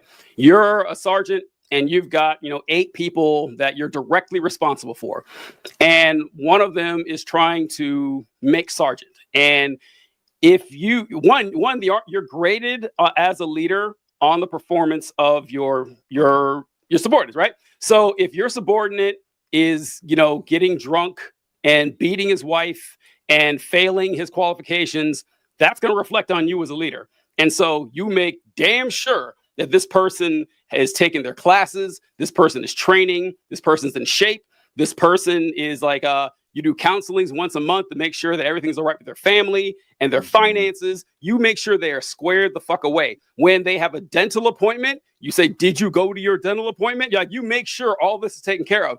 Conversely, you also want this person to succeed themselves, because if your soldier makes sergeant, they just move them out of the section and make them so they're not competition for you anymore. It's like, hey, because my soldier made sergeant, that means you're really good. We're going to give you a promotion. But in the corporate world, it doesn't work that way, because your boss doesn't really want you to rival them, because they're not just going to move you. You're going to be their competition once they get promoted. And so the Army was different that way. And that I got to say, I never had a commander or a executive that wasn't deeply interested in making my career a success. Like, they would go out of their way and say, hey, we need to send you to these schools. We need to train you here, because it made them look good too. Now, once again, not everyone has this experience. I understand. But for the most part, people in the military, they know what I'm saying, that your boss, that doesn't mean they're nice to you. It doesn't mean that they like you, but they will make sure that you're professionally squared away because it makes them look good too. It's a weird thing, but it is absolutely true in the military. I just want to bring that up. You can see why I didn't talk about it in the last segment. It doesn't really fit anywhere, but I just want to bring that up with John asking about how it was, in the days and before now we were working. The more and more I think about this, TJ, like I'm not someone who often says I feel like I have the silver bullet right answers. I'm very much like someone. No, I will say I have the right answers, but I often say like, hey, there's like so much nuance here. There's like all of these different competing factors, but I have like been developing ever since, and even before the loss, but like ever since then, that like this authenticity thing is at the fucking core of a lot of our problems on an interpersonal level. And what you're saying though, TJ, like you're in the military. Like this is literally a thing you're signing up for knowing they could send you to fucking die. Mm-hmm. And that is true. And yet this person had this experience where they're like, you know what? I just feel that the people who are willing to send me to die care more about me than this corporate world does. And it's true. It's true. 100% true. They definitely like, and you're right. It is an incentive structure thing, TJ. But also, like, think about the military. There's obviously you can start at different points, but everyone's got to roll through the shit in the military. Yep. Like, there's no one in senior levels of military leadership that didn't have to start relatively low down and have to experience everything. No one just gets hired as the fucking general of a United States Army. You have to go through the shit. As you were alluding to that, Rio, your buddy didn't do anything. He just bought a couple houses, did some financial tricks, and became a millionaire. And you know what? He can probably parlay that into a fucking board seat somewhere and be in charge of this company, even though he never fucking worked a day in his life. He's now in charge of this corporation, and he doesn't give a flying fuck about the people working for it. He just cares about the numbers at the end of the day and how it affects him. And that's a problem that we all suffer from every day. Every single person in America suffers from that on some level. And when we see it reflected back to us in our politicians, we fucking hate them. And that, to me, more than anything else, is why Donald Trump appeals to so many Americans. Yes, some of them like him because he's an asshole. But I do think that part of the world is pretty small. And I think most of people like him because he's authentic. And when Democrats do things that are inauthentic, it turns people the fuck off. The person, again, like I said it as a joke, but it's kind of true. It doesn't matter whether Joe Biden is right and Democrats are right. It doesn't matter if their policy is actually improving people's lives, because they're fucking lying. And they are assuming that we just shouldn't care because that's what they've always done. And that is going to turn me off more than your fucking tax policy. It really is. As someone who fucking cares about this, I get more pissed about what you just fucking did with TikTok. I guess that did personally affect me, so never mind. But like, I get more pissed about like what you fucking lied and manipulated everyone with Gaza than I do about the actual fucking ramifications of what you did and the thousands of lives that it cost. And yeah, like morally, that I don't feel good about myself for that. But if I just judge my own just fucking knee-jerk reaction, that's the kind of shit that gets my fucking heart beating and makes me want to punch you in the face. And that's just reality. Like, it just is. And I'm someone who does care. So imagine someone who doesn't give a shit about the children dying in Gaza or hasn't even fucking heard about it. They're still going to hear you fucking lie to them and assume that they should be okay with it. And that's going to piss them off. And that I feel like does really get at the heart of what a lot of our problems are in this country. And, honestly, like the first world in general. Hard agree. Once again, another good one. One thing I want to tack on and add, because like we got to go to the Biden legacy thing. We have to. We've been alluding to it too hard. You guys ever see Hot Tub Time Machine? You guys ever watch that movie? It's better than it sounds. Like, the movie sounds like ridiculous, or whatever. But I watched it a long time ago. I watched, like, isn't there like 3 of them, or at least 2 of them? Oh, maybe there was a second one. I think I remember there being a second one. Yeah. The only reason I brought it up is because like when they're in the present, there's a guy who works at the hotel with no arm. He only has one arm, and they go back in time to the same hotel and they meet the guy and he has two arms. And so then like they see him by a wood chipper and he's like falling in like, and then he gets away and he still has both arms. And there's a running gag throughout the entire movie where he keeps almost losing his arm. They get all excited that it doesn't happen. So that's us with the Biden legacy thing. We keep teasing it. We'll get to it eventually, folks. It's going to happen. But first, we have to tell this anecdote about Hot Tub Time Machine. It's like, and the social media arrogance. I wanted to bring that up with Rio talking about, you know, ego and pride and everything like that.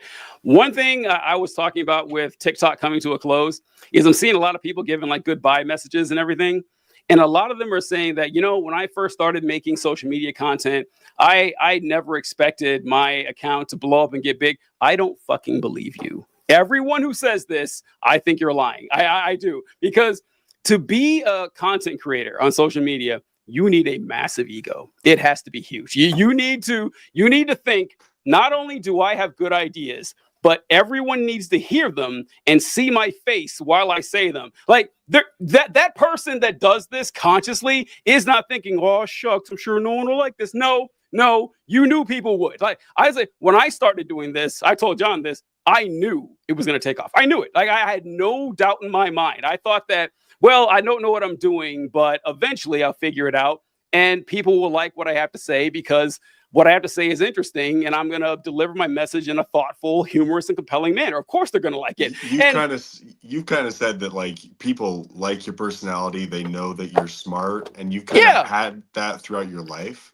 Exactly. Yeah, that's the next point is that if you have above average charisma, you know right away. You know it like in grade school. You're like, oh, I'm better at talking than everybody else. That just seems kind of be my thing. And that applies to most of us. There's very few like dry read from a script content creators like that. No, like folks like us, you knew it. So whenever I hear, and I don't believe anyone who says they thought differently. I don't. I like they can play the false modesty game all they want, but they don't fool old TJ. And TJ, the ones that like are honest, like the ones that can say it honestly, they're the people who had like a couple things blow up, but then like never were able to maintain it because they never actually had the skill. They never had it. Yeah. Let me say something, guys. Let me say something. I have like literally, and I'm not joking here, I literally have like over 2,000 videos on my phone, and I'll make them for TikTok, and then I'm too scared to upload them because they're too whatever. I didn't say it right, or they're too controversial, or I think I'm gonna get dragged by somebody, and so I just don't upload it. So I wish that I had your TJ. Holy shit, dude! I wish I had your confidence, because that's something that I really struggle with. I know that I do have talents as far as public speaking and conveying a message, but god damn, bro, I don't know why I have so much doubt with it. You don't seem to have doubt. And you know what? You're one of the TikTokers that's so consistent. You're always throwing up content. It's great. Even if it's like a weird story about your cat one day, you like upload it. It's amazing. Well, I don't know. It's like, you know, listen, actually doesn't apply anymore. It's Coach D. I don't know if you follow Coach D at all. Coach D posts a video every fucking day. Like he did. I noticed this on TikTok. I do not post a video every day. I don't always feel like it. Coach D was on it. That guy was a workhorse, and now he does YouTube mostly. But that guy, I'm not doing that shit. So yeah, I don't know. It's but you know I don't post everything I can record either. But when it's good, it's good. And you know what? If it doesn't blow up, it's like, well, I guess their taste was shitty because that video is really good. That's just how I feel about it. I don't know. That's how it is. So right, John, I want to like kind of translate here because I understand what's happening. So I 100% believe that you have doubts about yourself, about your content. I don't think that's what, and TJ, correct me if I'm wrong here, but I don't think that's what TJ's talking about because everyone has doubt. You have egomaniacal perfectionists who constantly doubt their shit, but deep down, maybe I'm wrong about this, Rio, but in order to have the fucking balls to get in front of that camera in the first place and think for a second that anyone wants to hear your fucking voice and look at your fucking face, especially when it looks like, our faces. We're not fucking Leonardo DiCaprio here. None of us are ugly, but we know we're not making bank off of our face. In order to think that like anyone could want to listen to that, takes a certain level of ego and charisma to even get up Yes. to bat. I've No wondered one's about that, pushing grown adults to go do this. Let like me we ask are you- self-selecting. Yes. Do you guys watch your own content? Can you? I fucking That's love funny. listening to myself talk. Oh, so that's funny. Well, Really? before I I cannot. want to answer that. Yeah, I want to answer that, but I saw a comment here. We love the weird videos about TJ's cat. Yeah, they come and go. But honestly, the one hang up I had about doing social media, there's only one. I did not want to listen to my voice after recording a video. Yes. I hate, because like most people, unlike John, hate the sound of their voice. Like it doesn't sound right because, we all know why it doesn't. But it's just that's the hardest part to me. And plus, my whole life, people said, oh, you have a nice voice. I can't stand it. I think they're bullshitting me. And I was like, no one actually wants to hear this voice. This voice just sounds bad. I had a hard time getting over that. So yeah, I agree with you, Rio. It's hard. It's easier now that I've been doing it a long time. But that was one of the most difficult parts, is actually listening to myself. It's also, I don't like looking into my own eyes in the camera. That weirds me out. I don't like that. It's strange. Yeah. I should never be doing that unless I'm like fixing something. So that's hard. But yeah, the voice part, I agree. That is difficult. See, a lot of people are always surprised by this when I tell them, but like I grew up with a speech impediment. Oh. I was like not like nonverbal, like I couldn't speak, but nonverbal. I didn't speak because I couldn't speak well. And it comes out every once in a while. Like if you really fucking pay attention, you'll pick up on a couple words here and there. But yeah, TJ, we've been talking for hours and hours and hours for over a year now, and you have never noticed because I fucking worked at it. I spent a lot of my childhood working at being able to talk. So by the time I fucking like went to like real school and shit, like I was fine. But like, so I never, it has always just been like, I've always worked at my voice and how to speak and how to make things sound appropriate. So to me, it's just work at a craft. I don't get like that embarrassment by it, but I understand that a lot of people feel that way. Sweater. It comes out. No, that Rio. isn't a speech impediment. That's just I just can't pronounce the word right in my head. Everyone has that. John pronounced speech impediment. Like a pseudoscience. John will say pseudoscience. He's done it a couple of times. That's why Hugh Jass brought that up. That's kind of funny. That's not a speech impediment. So I don't know if Hugh Jass has been here the whole time and not commenting. In my headcanon right now, he's been here the whole time, utterly silent, and then just came in with the haymaker. Yep. It's been a light comment video today, but that's a good one, Suedo. That's pretty funny. Like words that we can't pronounce, we've done that stuff before. What's weird to me is words that I thought were one way and they're just not. I've been wrong the entire time, like with Suedo, with John, or whatever. That happens sometimes. But okay, geez, we got to get to. We only have 15 minutes left here. Let's do it. Okay. All right. What do we guys think about Joe Biden? It's over. It's done. Joe Biden has like 3 days left in office. He's going on this embarrassing tour where the house of cards is falling down in every direction, and he looks befuddled and weird. He referred to Hamas as Hezbollah in his speech about the ceasefire. So we'll go to you first, Rio. What do you think? How will history remember Joe Biden? Yeah. Listen, I'll tell. I have a very decisive answer for this. I think that Joe Biden's presidency was the end of the illusion of American righteousness. I think that American righteousness did survive past George Bush, honestly. I mean, the rest of the world deconstructed it, but like we didn't, But like now, nobody thinks that the government is incentivized by some sort of moral leadership. Nobody thinks there's people hope that at the end of the day, somebody up there in a leadership position is like driving the ship with some morality. That is dead. That is dead. I think the illusion fell. And I think that people saw that when it comes to international geopolitics, morality does not factor in. And we've been bringing up morality a lot this episode, but in my mind, the whole veneer of American exceptionalism, American righteousness, colonialism with Israel, that is just dead. That's what I think that he did. That's how I think history will remember him. What do you think he could have prevented that collapse, or was it inevitable? And during his administration, at least.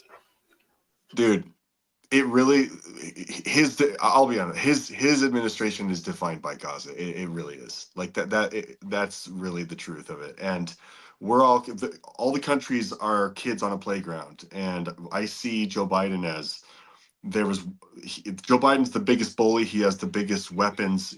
America is the world superpower, and everyone's playing on the playground. And one of the kids that's protected by the bully, that's Israel, starts beating up his little brother that he always brings to school, and everyone crowds around, and they just watch Israel just beat the brother, and it's so bad that the jaw's broken. It's horrible. No one can step in because this huge bully, America, is standing over Israel while it does this.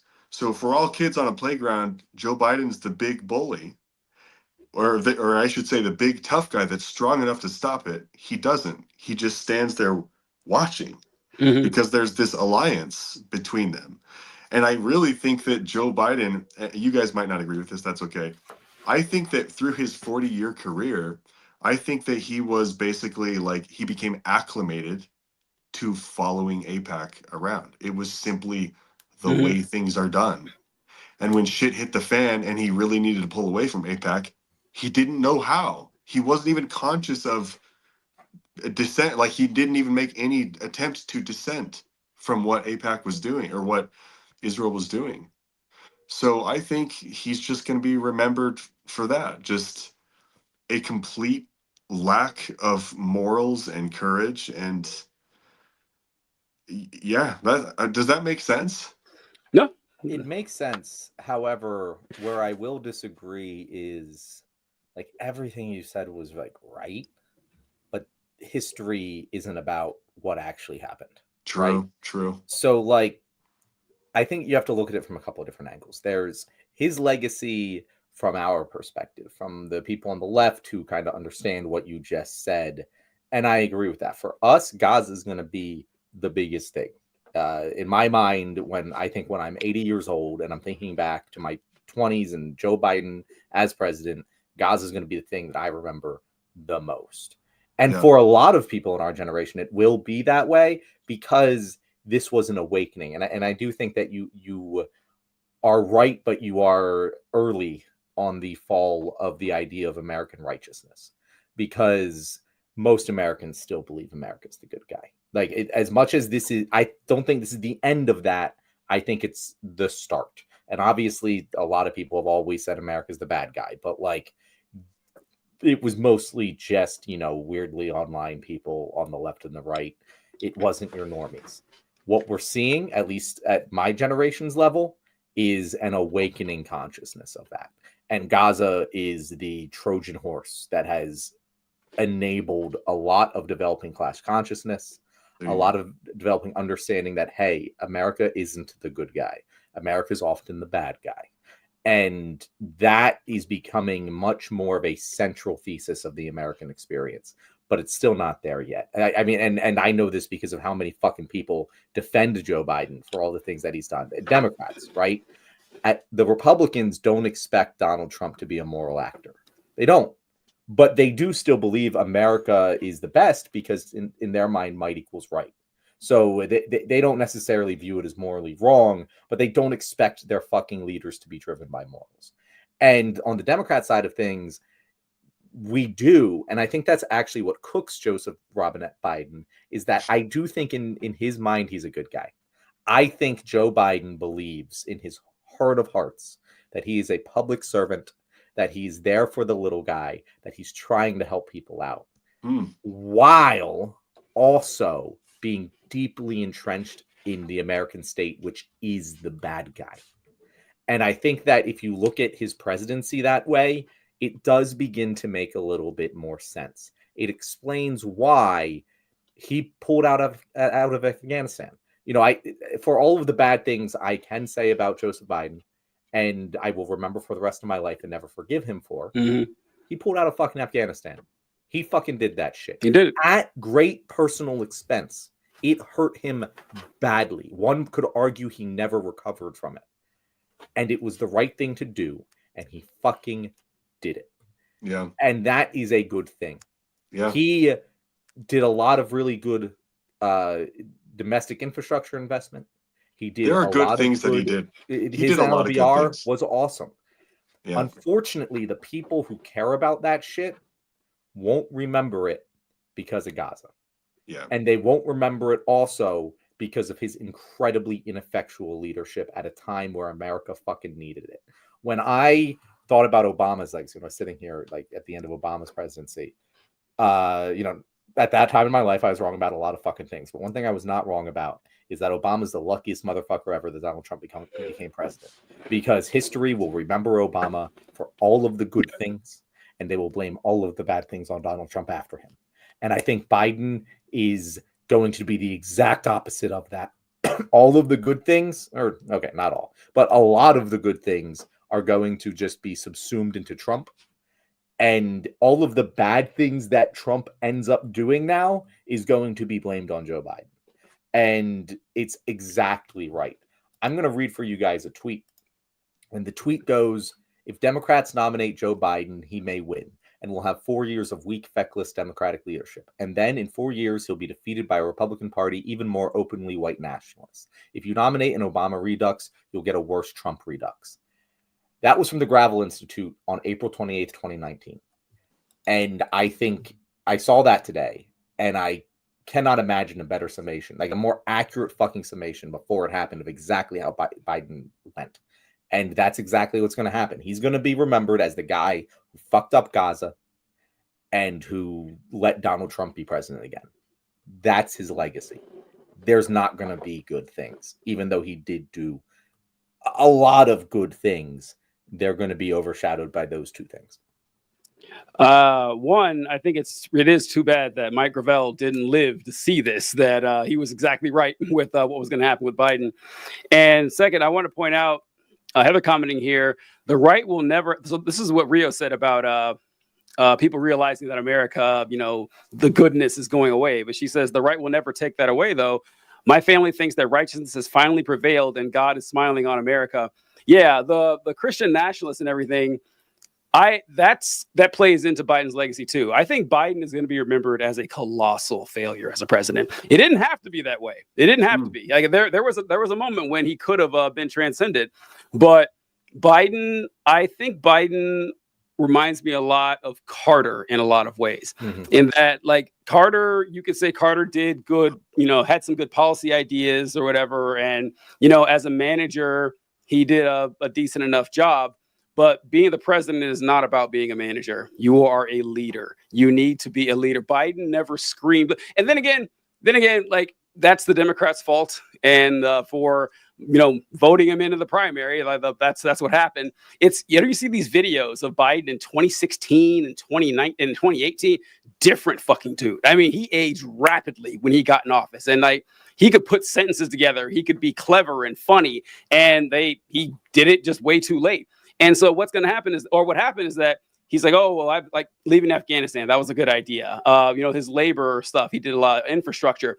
But when he had his FDR moment, well, now it's time to lead. Now it's time to galvanize and inspire and motivate the nation. He didn't have it in him. It wasn't there. No one was lining up to follow. Say what you want about Donald Trump. People would crawl over broken glass to vote for Donald Trump. People begrudgingly voted for Biden 2 straight elections. He did nothing to change that after his first election. Nothing at all. Then when his big moment came with Gaza, it's like, yeah, I'm just going to sit back and let this happen. Just going to go. You know what it reminds me of? It reminds me of, if you ever look at those lists of the worst presidents, you will see near the bottom a bunch of names you don't recognize. You'll see Chester A. Arthur. You'll see like you'll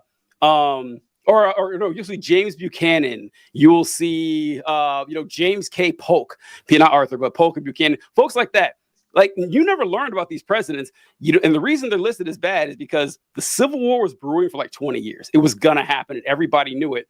And they sat around and didn't do anything. They didn't do anything at all. They were one-term presidents, turned over by the next guy who also didn't do anything. Like he's going to be blamed for not only allowing Trump to come back a second time in humiliating fashion, but also coming to, like Rio said, not only eventually the death of the United States as the moral leader of the world, but like I mentioned earlier, the death of liberalism. It's done. It's over. I like liberalism as a sustaining movement that people get behind. I don't know how it recovers from this. I really don't. I'm not saying that a liberal Democratic president can't win again. Like, there's two choices. One of them is going to be a liberal Democrat next time. But the movement has not done itself any favors. The younger generation on the right and the left is like, this is feckless and useless. This doesn't help us at all. Like, everyone sat around patting each other on the back because we defeated Trump in 2020, only to let him come back and do it again. It would have been better if Trump won in 2020. It would have been. Like, we would be better off if Trump just did 8 straight years. Then they'll have him win, have 4 years of Trump just hovering over us in the background, showing that our institutions are unable to stop him, that, you know, they weren't going to throw him in jail. They weren't going to actually take any action after January 6th. January 6th happened, people still voted for him. No one thinks better of the nation now. Even Republicans, like, no one thinks better of the nation now after Biden's 4 years. And so that's what I think is going to happen. Like, he failed on the most important moments that could define his presidency, and that's how he's going to be remembered for it. I don't think anything can encapsulate that better than, and I'm lumping the Harris campaign into this because it was an extension of Biden's campaign and presidency, but calling Donald Trump an existential threat to democracy. In his farewell address, saying that we are in danger of oligarchs taking over the country. And having not had the urgency while being the most powerful man in the world to do fuck all about it. Mm-hmm. I think that encapsulates the problem that we have, and that even if Americans don't understand it, the problem they have with Joe Biden is that he says things are important and then acts as if they are not. Because to his credit, I don't know, he's been doing this for, gosh damn 60 years. And everything's kind of all just worked out for America. Yeah. And if that's your experience, it's like, yeah, no, I don't want to rock the boat at all. I'm going to be very I'm going to be risk averse, and I'm going to just kind of do the general okay-ish thing and just keep the ship moving forward. And what he doesn't understand, and what I don't think a lot of Democrats understand, a lot of Americans in general understand, is that the time for that is over. We are no longer so far in the lead that we can afford to just make sure it keeps pushing forward. We have to be aggressive. And if you say that things are important, you need to have your actions back that up. And he sometimes did, but never in the ways that actually will end up mattering to his legacy. Yep. What do you guys think about, TJ, what do you think is coming in the future after liberalism? Well, you know how they say it's either socialism or barbarism. Like, those are the two options for the end of the world. I got to say, if I had to bet, I bet barbarism. Like, I don't think it's going to get better anytime soon. I think that eventually it will, but I think the near future is going to be very bad. I do. I think really? That, yeah, I do. Because obviously with the Trump presidency, a lot of stuff's going to go bad. But no one is going to learn the right lesson here. That I guarantee you, in 2028, we're going to have a gap. Well, maybe not gap news after the fires, but another standard Democrat. They're not going to elect so like Bernie Sanders. He'll be too old, but anyone like him. Plus, I know it's 4 years early, but who the fuck would it be? Like, who is the leader of the Democratic Party right now? Who are even the contenders? I think that, like, the people, galvanizing and working together around something is a long way off. I saw a great post saying this, that Karl Marx wrote about communism and how communism is obviously going to happen eventually because how poor people are suffering all over the place. But Karl Marx could have never predicted that one day poor people would be able to buy ice cream. Like, and it's true. Like that item that was an absolute luxury for people, like unimaginable that a poor person could have ice cream 200 years ago. Now you can. Not only can poor people have ice cream, but you can watch any movie you want. You can listen to any song that you want. You can distract yourself from your miseration quite easily. And until it gets bad enough that that's not going to matter, people aren't going to unite around of some kind of dictatorship of the proletariat. It can happen, but I think that's a long way off. So things are going to get worse and worse and worse until that happens. I'm not an accelerationist. That's just my prediction. What do you think, John? So I'm going to give the hopeful outlook here. In that, yeah, it's going to be bad for the next 4 years. My saving grace to that is if we had just like rolled the dice here, and I would say most times, oh, I agree with TJ, it's going to have to get really fucking bad because we just elected the fascists in the time of this great change. The issue with that is the fascists are led by a fucking moron, and not the normal type of fascist moron, like, because every fascist is a moron on some That's level. right. But Yeah. like you know, Hitler was no fucking, you know, genius, you know, as much as people want to say that he fucking Yeah. he was also an idiot.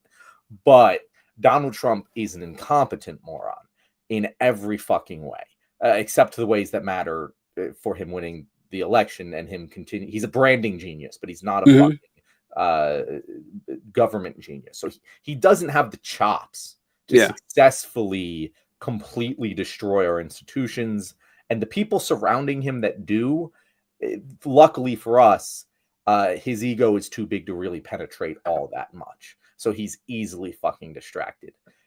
And so, yeah, while it could get really bad, I don't think it's going to get really bad. But I do stand by what I said earlier in that class consciousness is exploding.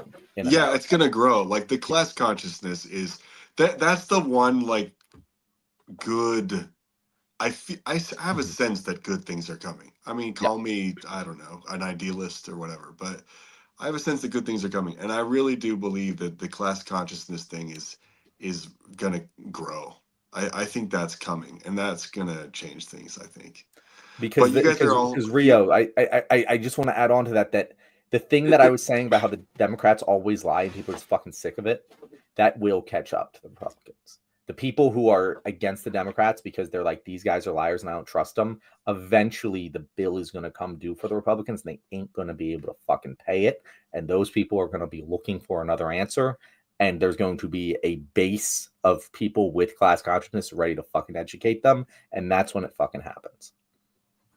You guys are forgetting that aliens are coming in 2026. So, well, is that when they're coming? That will change things. If aliens come, everything I've said on the show is mute. Everything changes. I don't know whether it's aliens or robots. Let them have it. I mean, it's not like we've done such a bang up job with the place. I just think that the class consciousness thing, I'm not. I don't know. It's just I don't really see it. I just don't because like. Yeah, well, even the right is starting to be against billionaires. Like it's weird. Like, but it doesn't mean anything though, because it's like it reminds me of like with the class consciousness around Luigi Mangione. Everyone, regardless of their left or right, loves Luigi. There's fuck that guy. But when it comes down, like, they all have the same complaints, but the solutions couldn't be more different, right? Is like where you had like there's tens of millions of right wingers who they would wear a free Luigi shirt, like, yeah, fuck the rich and the class. And then what do you want to do? Well, we should elect Republicans because the problem is that these rich people are, too woke or something. Like it's I don't really see at least half the country, more than half now, apparently, is thinking like this. And then when you get to us, ours is all over the place too. There's folks like us who say, yeah, obviously we need workers to own the means of production. We need, to strip away power from the ruling elites and CEOs and everything. And the right is like, oh no, we just need good CEOs. Or not the liberals, like we need good CEOs. We need real like regulations and stuff. I think it's way too splintered. Now, eventually it could happen, but I don't see it happening quickly. Or in the next 10 years even. I think that it's a long way off because it's easy for people to agree with the problem. Settling on a solution, absent a political leader, I don't think is around the corner. Maybe I'm being too pessimistic, but that's just what I see. There needs to be this is going to sound cheesy, okay? Here we go. There needs to be another Martin Luther King. There needs to be some kind of big, strong figure. I don't want to be like authoritarian or anything, but like there needs to be another Bernie Sanders. There needs to be something like that. I agree. I hate that I agree, but I do. I think that without it comes down to it, we, are very primitive, creatures. Like we like ourselves a leader and someone who can just get up there. That's why Trump is so effective, is that he appeals to like the shaved ape nature of human beings that, oh yeah, strong man makes me feel good about myself. And, 1,000 voices saying something, sorry, folks, 1,000 voices saying something with strong conviction is great, but one person leading that 1,000 voices can get a lot more done. It's, as someone who loves democracy, I do hate that, but that is the way human beings are. And that's why, like John and I would say all the time, like, I think the moment is past now. But I think if Jon Stewart would have ran for president like this election or last election, it would have been amazing for the country. I think, though, the moment is past. I just think this time is gone. My voice is fucking up. I made a TikTok telling Jon Stewart to run in early 2023. And people just laughed me out of the room. So, well, it would work, but he doesn't want to do it. He doesn't. That's the end of it. If he was the kind of person who would have wanted to do it, he wouldn't have quit the Daily Show to become a farmer, But also, if he was the kind of person who wouldn't have quit the Daily Show to become a farmer, we wouldn't be wanting him to be president right now. It's the fucking catch-22 there. But like the one thing I would say, TJ, and you're right, like there needs to be a leader. There's a bunch of things that need to happen. I'm not going to say like, we're going to succeed in a fucking socialist revolution or whatever, but like in 2016, Luigi Mangione would have never been widely celebrated like he was ever.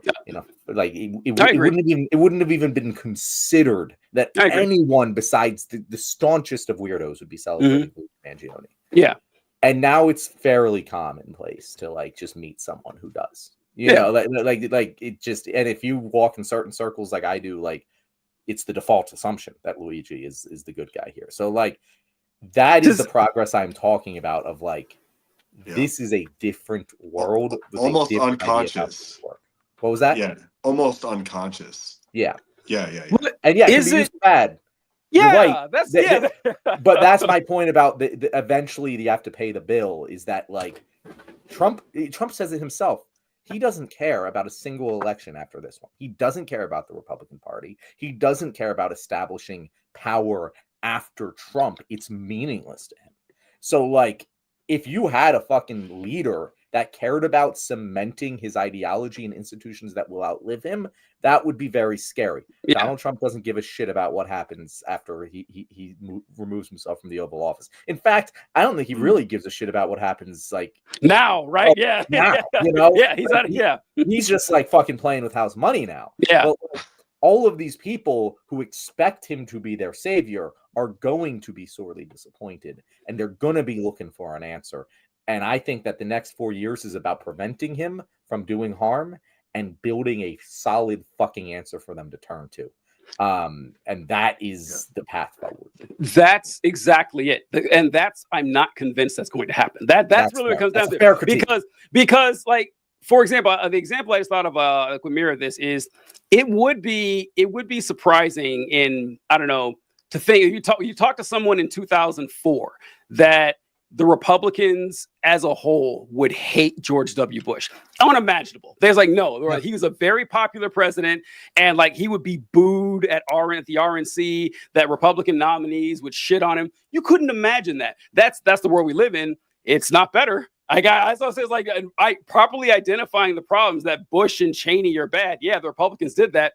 It hasn't helped us at all. And it's not going. That's what retort, TJ. Yeah, that's what I'm saying. That's what I've seen. You just smashed me. It's like because I've seen this so many times. It's like, oh, look at this. They're all cheering on against the bad thing. Yeah, but what are they cheering for? And it's just as bad. So until like someone like Rio can come, like if Bernie was 20 years younger, I think he'd be a good candidate for someone that people could rally behind and Bernie just missed the fucking boat. You're so right. Like if he was just born at the wrong fucking time. He was. But I will say this though, to add some sort of silver lining on this, is that I am pretty down on this a lot because I see it's going to be a slog.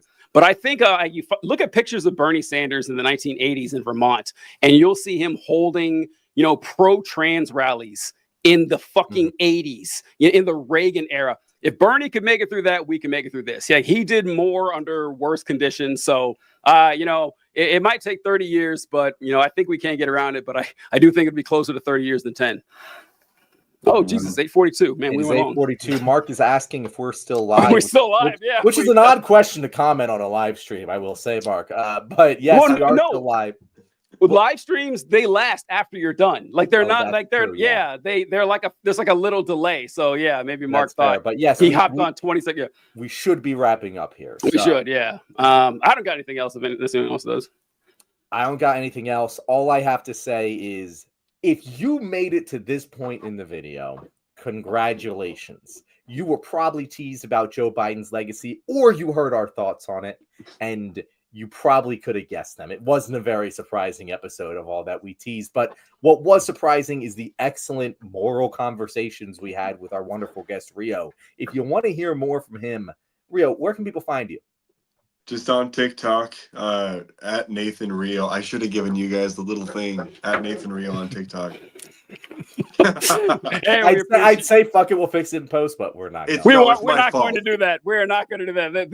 This show used to look a lot slicker. We're like, no, we're posting this shit. But hey, we appreciate you guys watching. Thanks so much for your support. We look forward to seeing you in the future, either here on YouTube or on TikTok. We're still around. If not, you can find Rio at least over at RedNote, Xiao Hong Shu, or whatever in Chinese. We'll catch you, whatever, folks. Later. That was a hell of